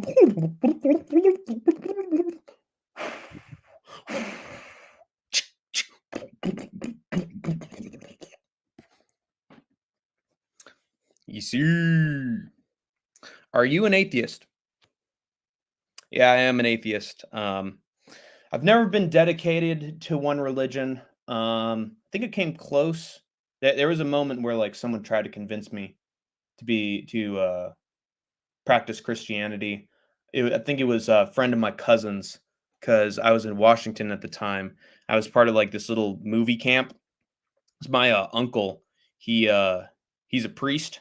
He actually works for church, and yeah, he's a very talented guy. But he had like a club for filmmaking because he was actually wanting to be like a productive member of the church, and I was part of that. And then I had a friend of my cousin's who was trying to tempt me into joining Christianity, making his argument, making a very like passionate case about it, even though I knew nothing. I knew next to nothing about the religion, although my parents had basically they had told me, maybe you could call it indoctrinating. I mean, you can indoctrinate a guy into not believing in religion just as much as you can indoctrinate them to have a religion.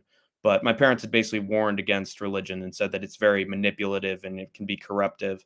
And I had a friend, cousin's friend, who basically tried to force me into being a Christian. I remember I was in the church at one point and they were reading a section of the Bible, a story, and I was just listening to it and I was like, this shit isn't real. I just don't believe this shit. It just feels fucking, it was out of a supernatural Stephen King book, some fantasy fairy tale. And I just, all the things that they were saying in it, like, and it's like purpose on the world, it just didn't connect with me whatsoever. I just didn't believe it. I thought it was a tall tale. So I left the room. No insult to people who practice Christianity or believe in it. It's got great morals. Can lead people into better directions, especially people who are dealing with like drugs, alcohol, people who are just have a rough life and are like trying to find themselves again. It's great to be that's Christianity can be a very good tool there, but in terms of like actually believing in it and feeling like it exists as and applies to the world, I don't. I'm sorry. Are you excited for GTA 6? I'm gonna fucking drop dead before GTA 6 comes out. That release date is abysmal. Thoughts on youth, the youths in Asia? Well, here's the thing. Here's the thing about the youths in Asia. The part of the fucking Ali G show. Those youths in Asia. What do you think about those youths of always, scurrying around and taking your fucking dumplings? What do you think about the youths in Asia? Yeah, I'm not a fan of the death penalty. But I am. I think I'm supportive of people who have like terminal diseases, like asking to be put down by a doctor. I can understand it, man. You got your terminal, you're suffering. It's best to be put out of your misery, and you don't want to have your own suicide note. You got to have someone who can do it for you, and I'm fine with assisted that. As long as it's better for them. You look like you're leaning towards Islam. Yes. Oh, yes. I am Islam, brother. Alhamdulillah. I got to go wait for Ramadan, brother. I got to shave my whole head. I got to lay waste to a mosque nearby, my brother. Yes, I have to, inshallah. I got to practice fundamentalism, brother. That's me. Praise Jesus. Praise the Lord and Savior. I'm teetering on atheism, but am wondering if God exists, but as a machine that one or a few can master. It's an interesting interesting subject. Um, what to say about it? I think here's my recommendation, and you could take this with a pinch of salt, given that I am an atheist. But I would say that you should learn the principles of Christianity, take good lessons away from it, write them down. Write down the principles of Christianity that you agree with and that you can actually learn lessons from. But in terms of actually like relying on someone, on relying on some other supernatural entity to help you out with your problems and get you through life, I would put all that investment into others and to yourself as well. I would be fine with relying on others and realizing that we're in a material world, dude. We're in a world of, thieves and politicians. It's true, but we're in a world of good souls as well, and people who if you make bonds with those friends And those people, and like just like we're doing here, if you make friends with people and you invest in like pouring in your heart and soul into your community, and you know, being a productive member of society, and trying to have a network, like that's going to get you through life. That is going to get you through life. That's a real life investment that can help you out. So I would say focus on the physical world in some ways, and like make sure that you have autonomy and that you can actually like, what's the word for it? Like, you can actually be productive in your society and actually put yourself forward. Because I think you're gonna um, have a lot of feelings of like satisfaction from that personally.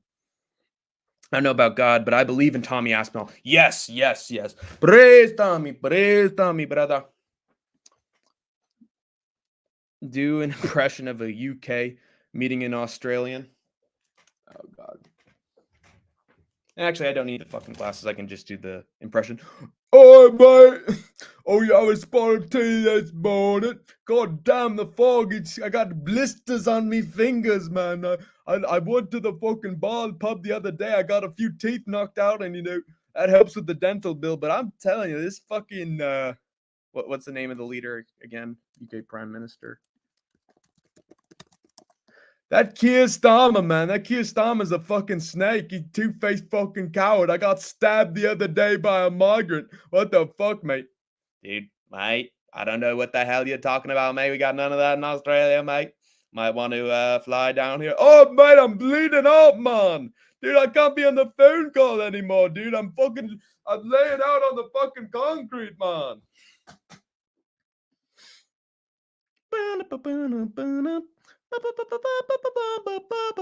I don't know about God, but I believe in Khalil Roundtree Jr. Dude, that's a fucking false god right there, Matua. And I don't say that to people often. That is a false fucking god, dude. He's gonna let you down. But first he's gonna cry about it. And he's a follower too. He's a fucking sheep, dude. Why would he believe in a believer? And then I saw her face. Yeah, I'm a believer. Helter Skelter reference. You got it, Kobe.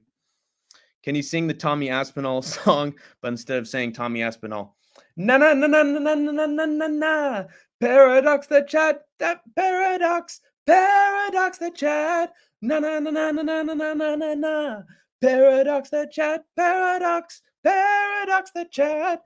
Everybody wants to be like Chad Miss. They were hoping Chad Miss would come early. Paradox the Chad has Hank the Tank in the number one. Boom, boom, boom, boom, boom, boom. Na na na na na na na na na na. Buy Paradox coffee, buy Paradox the coffee now. Na na na na na na na na na na. Donate to the chat, give your fucking money. Ba-na-ba-da-ba-ba-ba-na. Hey, bro, Hank. Just here for a little. I'm too lazy to chat. Well, it's good to have you around, Immortal.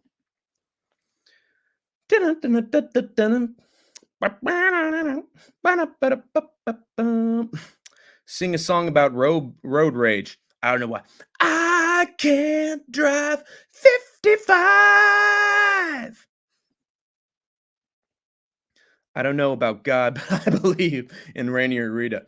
Say his name and he appears. I believe in Joe Hendry. I believe in Joe Hendry. We would never do that, even for 500 pounds off Giarno Argenti, also known as also known as Cheddarhead. Man's fucking rich, bitch. Anyway, my last bit of MMA news. I got mini news later. But for right now, here's my last bit of MMA news. Had to drop a like, just back from Savage Incorporated Hikes. Seems like a perfectly fine, not suspicious at all company to me. Savage Incorporated Hikes. Nice. Is that the dude that fucking interviews celebrities while they're on the trail? I like it. Sing Big Red Car. I can do the second best thing. Chitty chitty bang bang, chitty chitty bang bang. I love you, and everywhere I go, chitty chitty bang bang. We need you, bang bang, chitty chitty bang bang. My fine four-fendered friend, chitty bang bang, chitty chitty bang bang. My fine four-fendered car. Final bit of MMA news. I want to discuss the vindication of Sean Strickland. It's been happening in recent months, guys. Everyone and their mother was complaining about Sean Strickland waiting for a title shot after his fight with Paulo Costa and rejecting a fight with Whitaker, and used their anger to depict Sean as a prima donna who had lost all his values, sold out, and become a Karen. But now all of a sudden, guys, it seems that Sean's game plan has been working. And now he's getting the next title shot against DDP.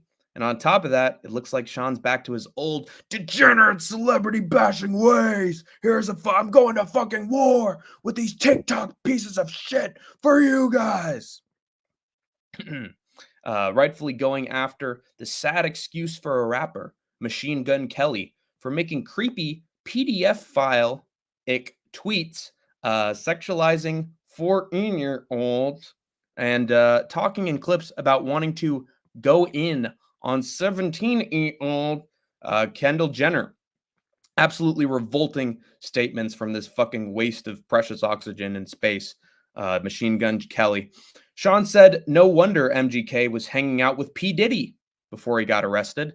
It shows in his predatory behavior. And then the cherry on top, he called out MGK's Satanist practices with his wife, Megan Fox, where they drink drops of each other's blood and do ritualistic chanting. I am shitting you not, troopers and grinders. They are fucking sadists, bro. And freaks. We could talk about fucking, Christianity and Islam all day. I don't think a lot of us like satanic rituals. Jim Jones crap. Hey, look, and as Kendrick Lamar would say, hey, LeBron, keep the family away. Hey, Curry, keep the family away. For anyone who embodied the love for their kids, keep the family away. They're looking at you too if you're standing by him. Keep the family away. I'm looking to shoot through any pervert that lives. Keep the family safe. Boom, boom, boom, boom, boom, boom, boom. Also recommend anybody listen to Meet the Grams. It's a fantastic song. I love Chitty Chitty Bang Bang. Me too. Kobe has good knowledge of pop culture, guys. If Kobe has a recommendation, I'd fucking take it. MGK is a legit freak, and not in the athletic freak department, just a fucking mental and social freak. Based, hey girl, you owe Idaho Skatesman $10. Paradox the Chad. Necessary, mandatory base tax. You got to give him $10. Damn, you sound kind of like Kendrick Crawford. That's right. I'm whooping feet.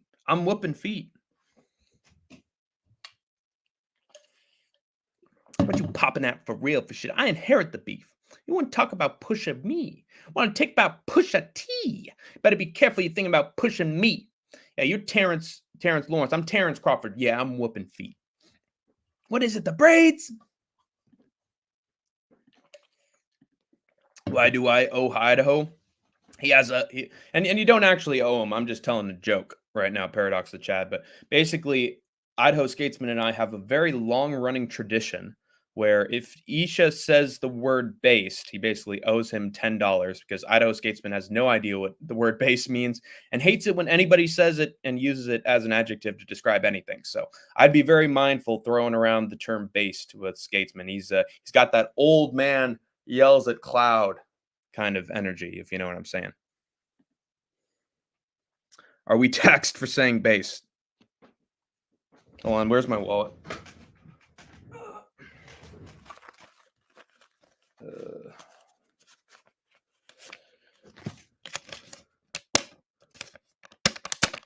Pay up.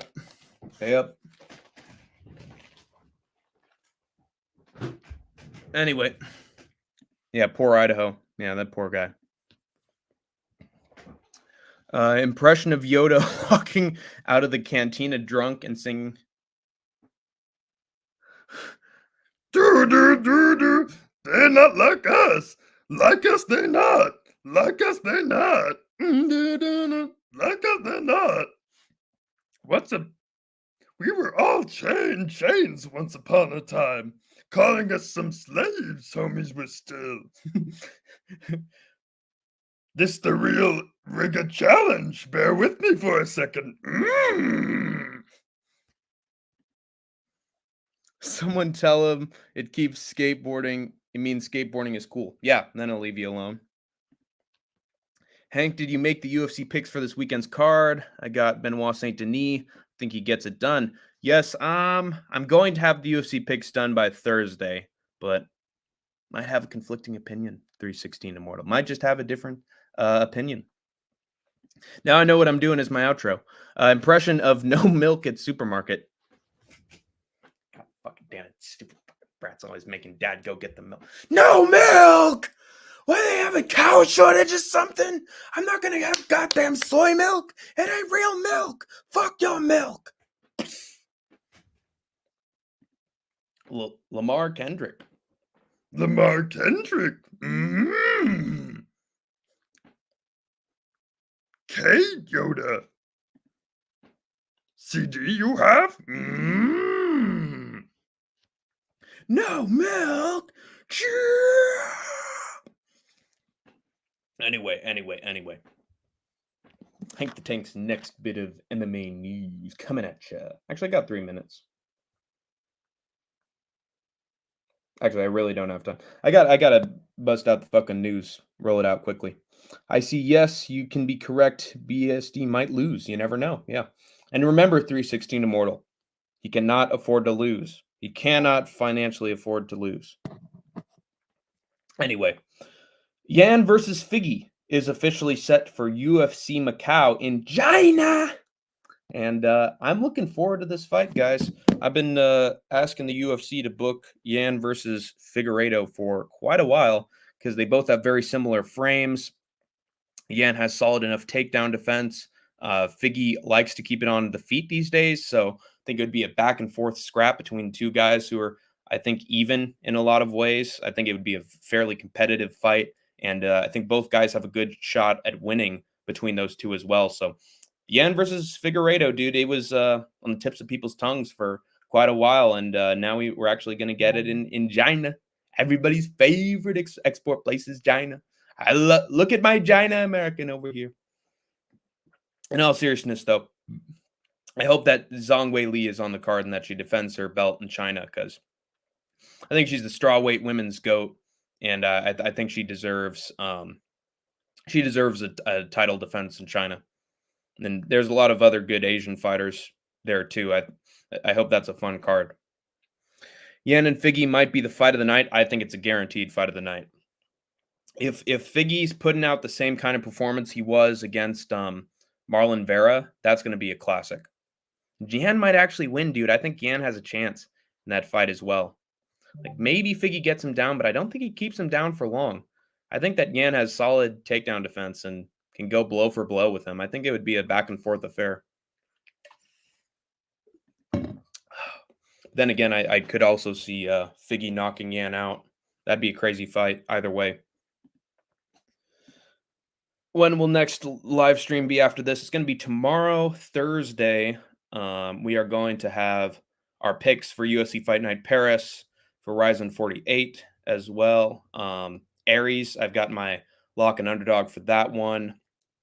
PFL Europe is shit, so I'm just going to go over my lock and underdog for that one as well. And got two big shows to talk about.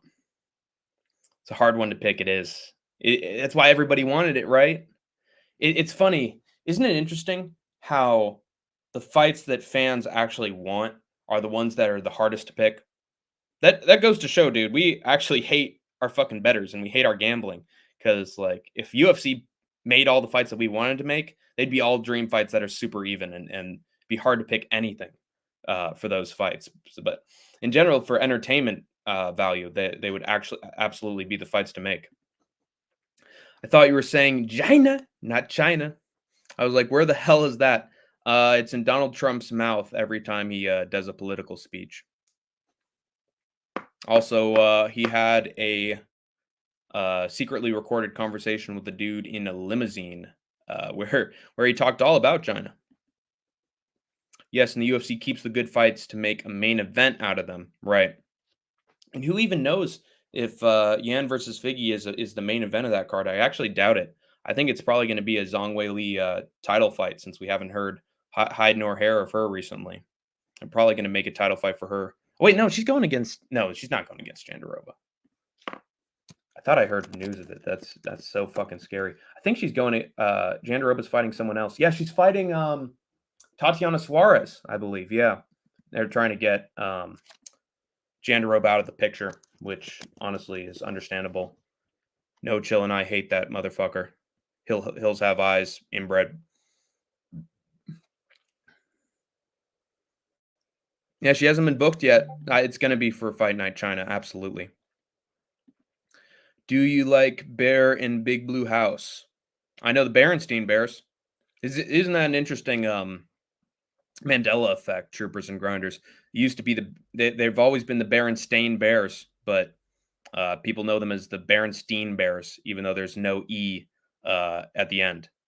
I thought they were always the Berenstein Bears. Maybe the TV show convinced me that they were the Berenstein Bears, but that's something everybody thought was the case because it just rolled off the tongue really well. And you know, JVD has his theories about all the Steens of the world, but no, there's no Steen in the name Berenstein Bears, but everybody thinks so. Let's get to my next bit of news. Zhang Wei Li met. Oh, that's actually fitting that I talked about her. Zhang Wei Li met Jamal Hill at the Apex for Week 7 of Dana White's Contender Series and mistook him for Khalil Roundtree, despite the two men looking absolutely nothing alike, aside from, you know. She innocently hyped him up for his title fight with Pereira before Jamal had to correct her. Wei Li is always so unintentionally funny and sweet. You've got to love her. I love Zhang Wei Li. She's probably my favorite women's fighter of all time. I'm out, bro. Tired from work. Just came to support. Attaboy 316. Thank you so much for the support. You absolute fucking French smoker Chad. Ho, ho, ho. It's good to see you. Yeah, Zhang Wei Li, man. She's a fucking beast. I'd give her the whole fucking world. She's always having good fights. You sure?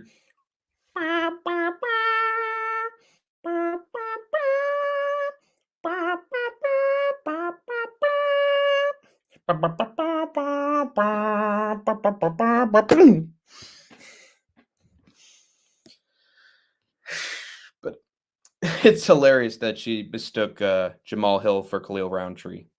I mean, you can't mistake them. Like, Khalil Roundtree's a bald, whiny complainer, Anthony Smith orc fucking frame cult member as well. That leads me to my next. I didn't mention my second part of the Sean Strickland story. I'm sorry, guys. Strickland's accusations, and this should please Kobe since he was asking about this. Strickland's accusations of Dominic Cruz and Khalil Roundtree's attended Choice Center Leadership University being a money-grubbing cult have also come home to roost, as ITP MMA has made a video looking into them and revealed that they are gypping their participants of thousands of dollars and that they're mostly dedicated to making them convert their friends and family members into joining and investing in the cult. So financially and emotionally. So yeah, cult. Let's start putting some respect on Deshaun Strickland's name again, shall we? Hot potato, hot potato. Hot potato, hot potato. Hot potato, hot potato. Potato, potato, potato, potato. Give me that, give me that, give me that food. MLM cult. Yikes. Yeah, Mormon lives matter, guys. Mormon lives matter. Put some respect on his name, my brother. And let me tell you something.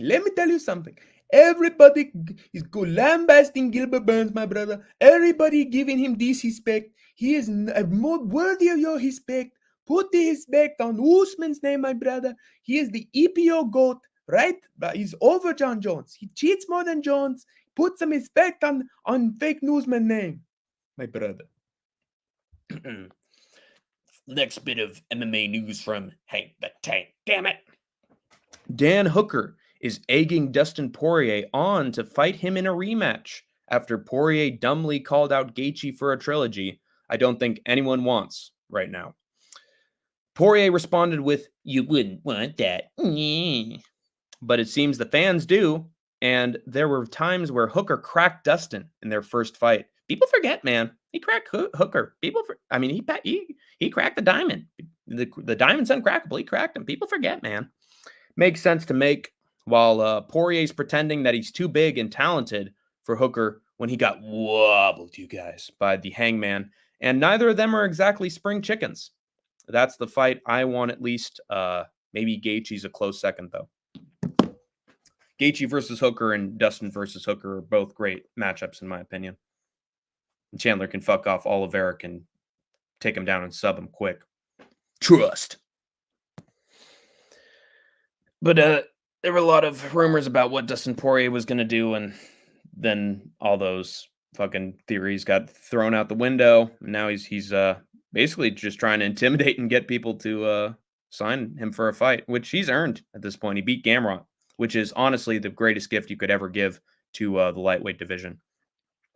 Do people want Gaethje to die in the cage? Apparently.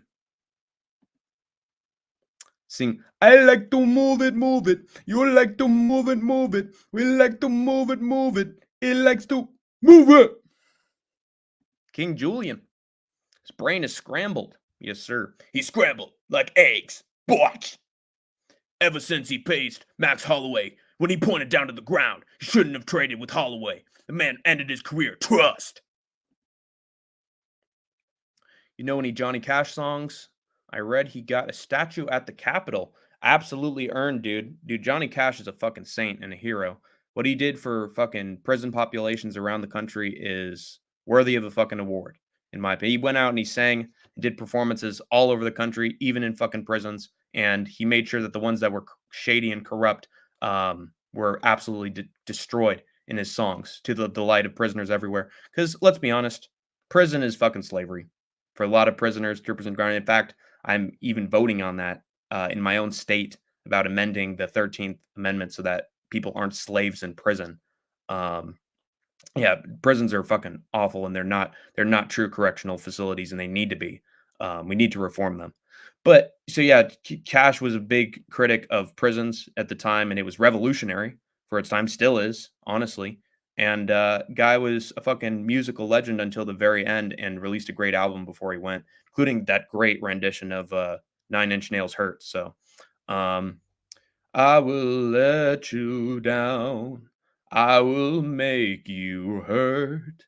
If I could start again 1,000,000 miles away, I would keep myself. I would find a way. And also, boom, don, don, don, don, don, don, don, don, don. Boom, boom, boom, ba dum, ba dum, dum, ba dum, dum, dum, dum, dum, dum. San Quentin, I hate every inch of you. You beat me and you scarred me through and through. You took everything I had and you warped my soul. San Quentin, you leave my life a little cold. San Quentin, I hate every inch of you. Rip Johnny Cash, dude, fucking legend in every way. The man in fucking black, babe. Do an impression of Elvis. I'll do my fucking Andy Kaufman impression.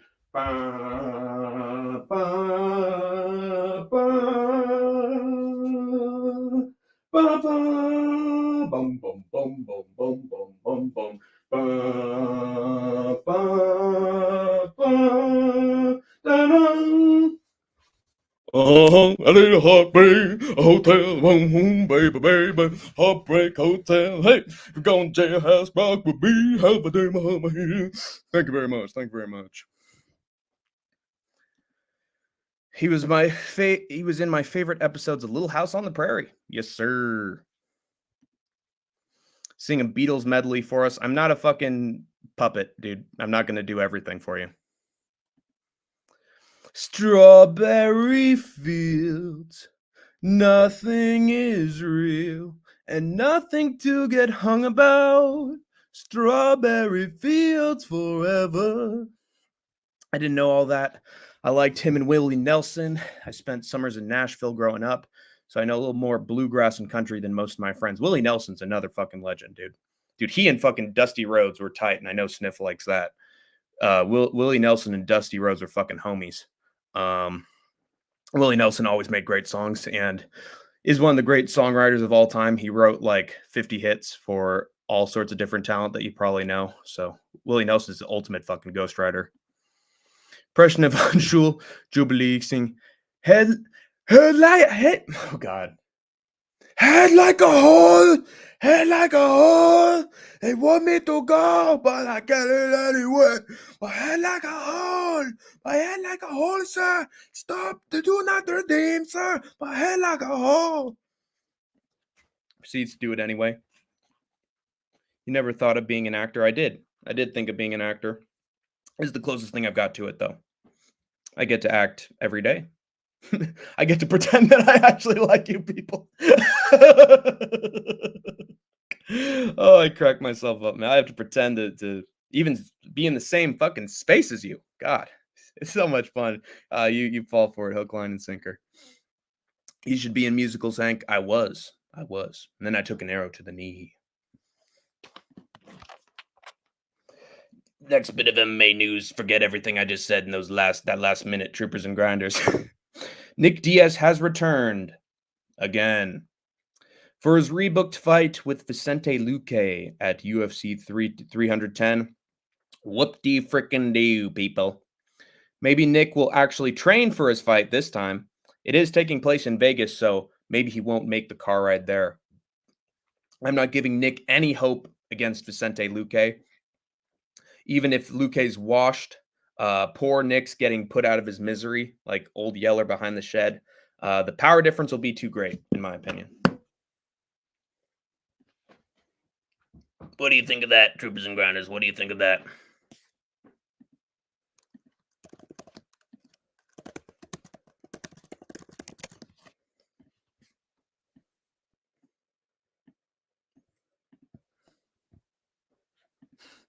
Don't be scared, homie.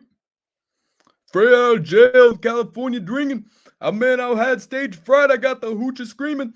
I swear I got fucking herpes from the suit, dear. I got hives and keys going up on my knees.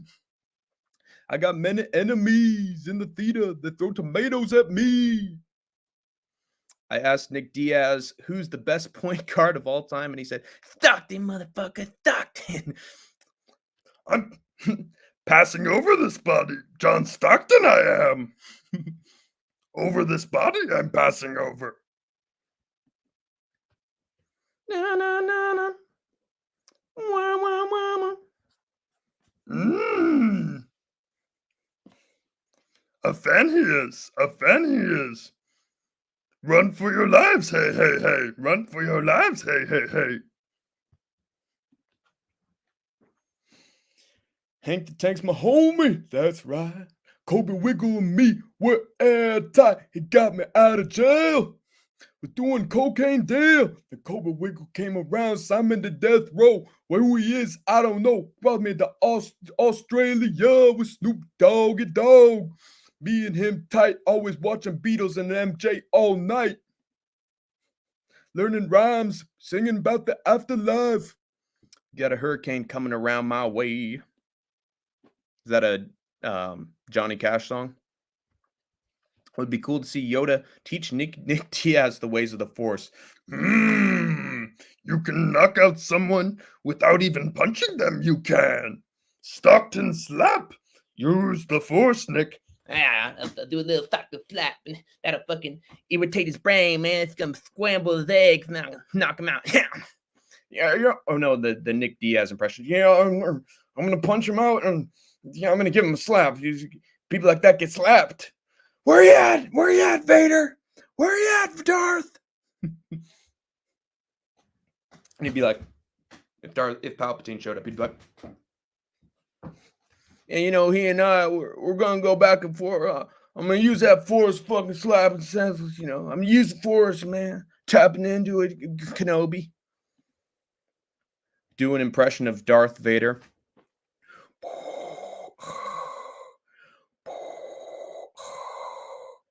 Join me, my son, and we can rule the galaxy together as father and son.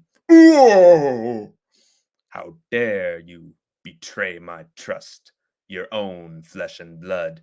Did you know, Luke, that you have a sister? And also, I hate the sand, Kobe. I hate the sand. It's rough, it's irritating, and it gets everywhere. They killed him. No, Hurricane Helene is coming through from California to Georgia and up to Tennessee and the Carolinas. Projected to be a Cat 3 or 4. Holy shit, dude. I would have an easy way to get on top of your house. Easy way to get on top of your house, or I would drive out of the state. I'd be honest with you. I'd grab all the fucking possessions I could and try to get out of that house before that hurricane shows up, or have an easy way to get on the roof with your possessions. Do I? I like the original trilogy. Not a big fan of the new movies. Do you like the spinoffs though? Clone Wars is fucking awesome. Mandalorian's great. Andor I heard is really good.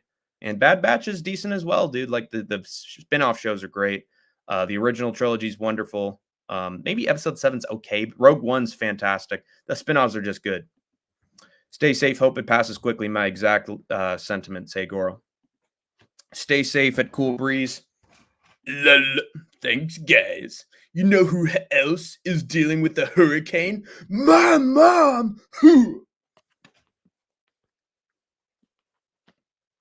Final piece of MMA news for the troopers and grinders before I sign off. You filthy animals. Sean Strickland, more Shawnee news, more Deshaun news, has once again joined Alex Pereira in arms for his title fight with Khalil Roundtree, doing grappling training and sparring with Glover Teixeira in a wholesome little clip that was shown recently on YouTube.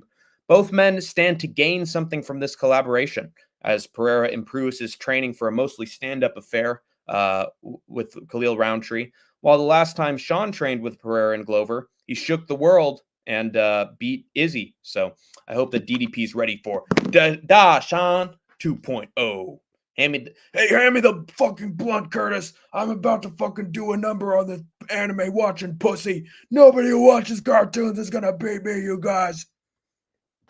So Deshaun Strickland and Alex Pereira, dude, they're doing the fucking team up again, man. They're gonna be unstoppable. Troopers and Grinders reminds me of Adam Sandler singing Hoagies and Grinders. Oh, God. What does he say? What does he say to Junior? I always forget it in Billy Madison. God damn it.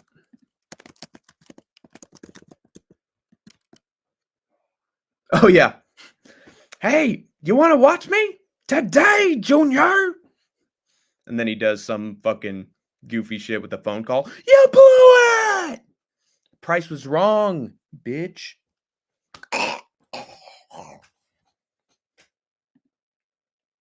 Who the fuck is this guy? Who the fuck is that? Could ask you the same question, 357 Magnum PI. I'm Hank the Tank. And who would usually be on my left was the Idaho Skatesman. And we do an MMA podcast 24/7, 365, baby. 7 days a week, except when we don't. And we do fight companions. We do preview and picks. We do recap streams. And most of all, we are MMA junkies and degenerates. So if you're a big fan of fucking Sean Strickland, you guys, you're going to love the Skate Tank MMA podcast and Hank the Tank's schizophrenic picks. It's the Lunch Lady song. Oh, hoagies and grinders. Sing it, Hank. Lol. Yeah. No can do. Hoagies and grinders. Yes, sir. Are you guys okay with being giant meat foot-long sandwiches? If so, that's all right. You can join the fucking patrol, man. As long as you're fine with red meat and doesn't go against any religious practices. Hoagies, man, hoagies. I'm grinding already. I might as well be a fucking weird CGI sandwich from Sausage Party. You know what I'm saying?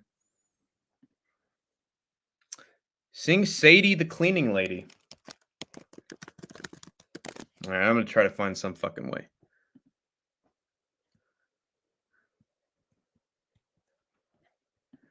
Sadie, the cleaning lady, with trusty scrubbing brush and pail of water, worked her fingers to the bone for the life she had at home, providing at the same for her daughter. Oh, Sadie, the cleaning lady, her aching knees not got any younger. Well, her red detergent hands have for years not held a man's, and time would find her hard in spite of hunger. Probably butchered that shit. Let's go to hoagies and grinders. Time for me to butcher that one too. Bear with me a second.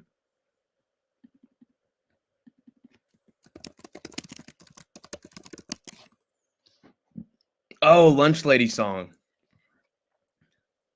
This is a song. This is a new song. It's through the eyes of one of the greatest people alive, I feel. The lunch lady. Woke up in the morning, put on my new plastic glove, served some reheated Salisbury steak with a little slice of love. Got no clue what the chicken pot pie is made of. Just know everything's doing fine down here in Lunch Lady Land. Well, I wear this net on my head 'cause my red hair's fallen out. I wear these brown orthopedic shoes 'cause I got a bad case of gout. I know you want seconds on the corn dogs, but there's no reason to shout. Everybody gets enough food down here in Lunch Lady Land.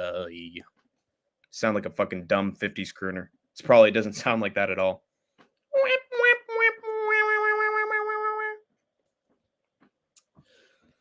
Oh, God. But to recap all the news that I had for you, 357 Magnum. I'm about to do this like a fucking auctioneer.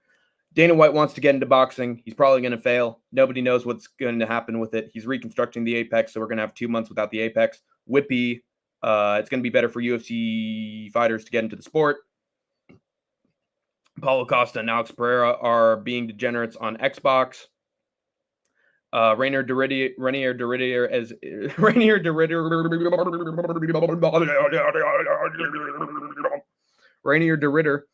is getting no promotion from the UFC, and yeah, it's not great. And he's facing fucking GM3, so they are literally booking him to bury GM3 and booking in an Apex as well. So that's horrible promotion from the UFC and Dana. Brendan Allen was not in the video with Marvin Vettori where they were duking it out. That it was a fake. It was an imposter. Brendan Allen was not the real Brendan Allen. It was Brendan Allen in a wig. Well, you know, every boy's best friend is his mother. And then Sean Strickland rightfully called out Machine Gun Kelly for being a Satanist and also being a PDF file. So there you go. Also, his accusations of Cruz and Khalil Roundtree being in a cult were correct as well. Jan versus Figgy has been booked. Yay! Dan Hooker wants to fight Dustin Poirier, but Dustin Poirier doesn't want to fight Dan Hooker. Nick Diaz has returned for his fight, a rebooked fight with Vicente Luque. I fucking hate it. And Sean Strickland is once again paired up with Alex Pereira. Pereira's fucking making moves in order to be on top of the heap on his throne of skulls.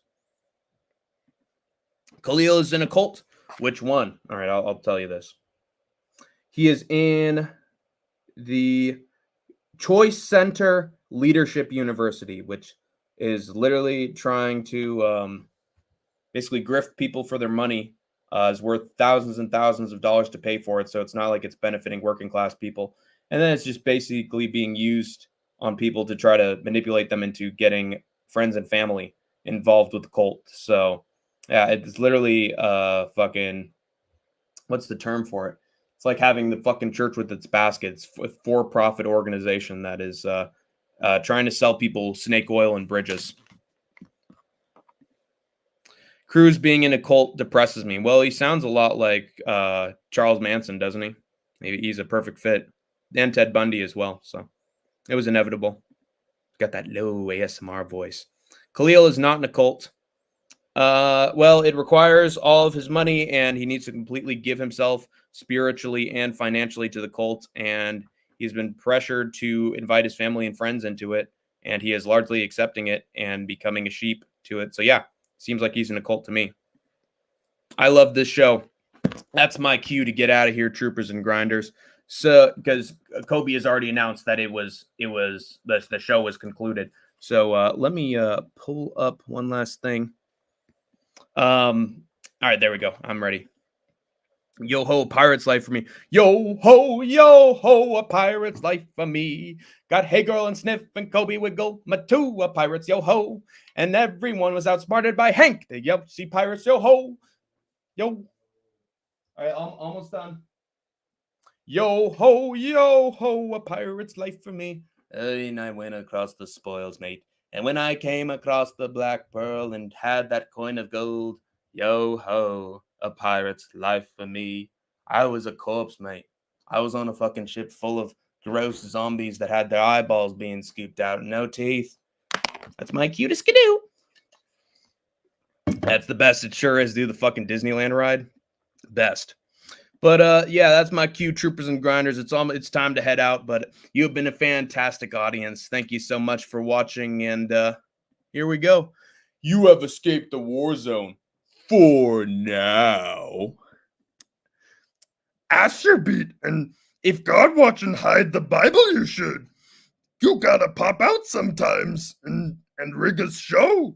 Boogeyman certified. Up the score with him, I'm the one. Whole time I know we got some hoe in him, walk him down. Bully death row on him, pull on him.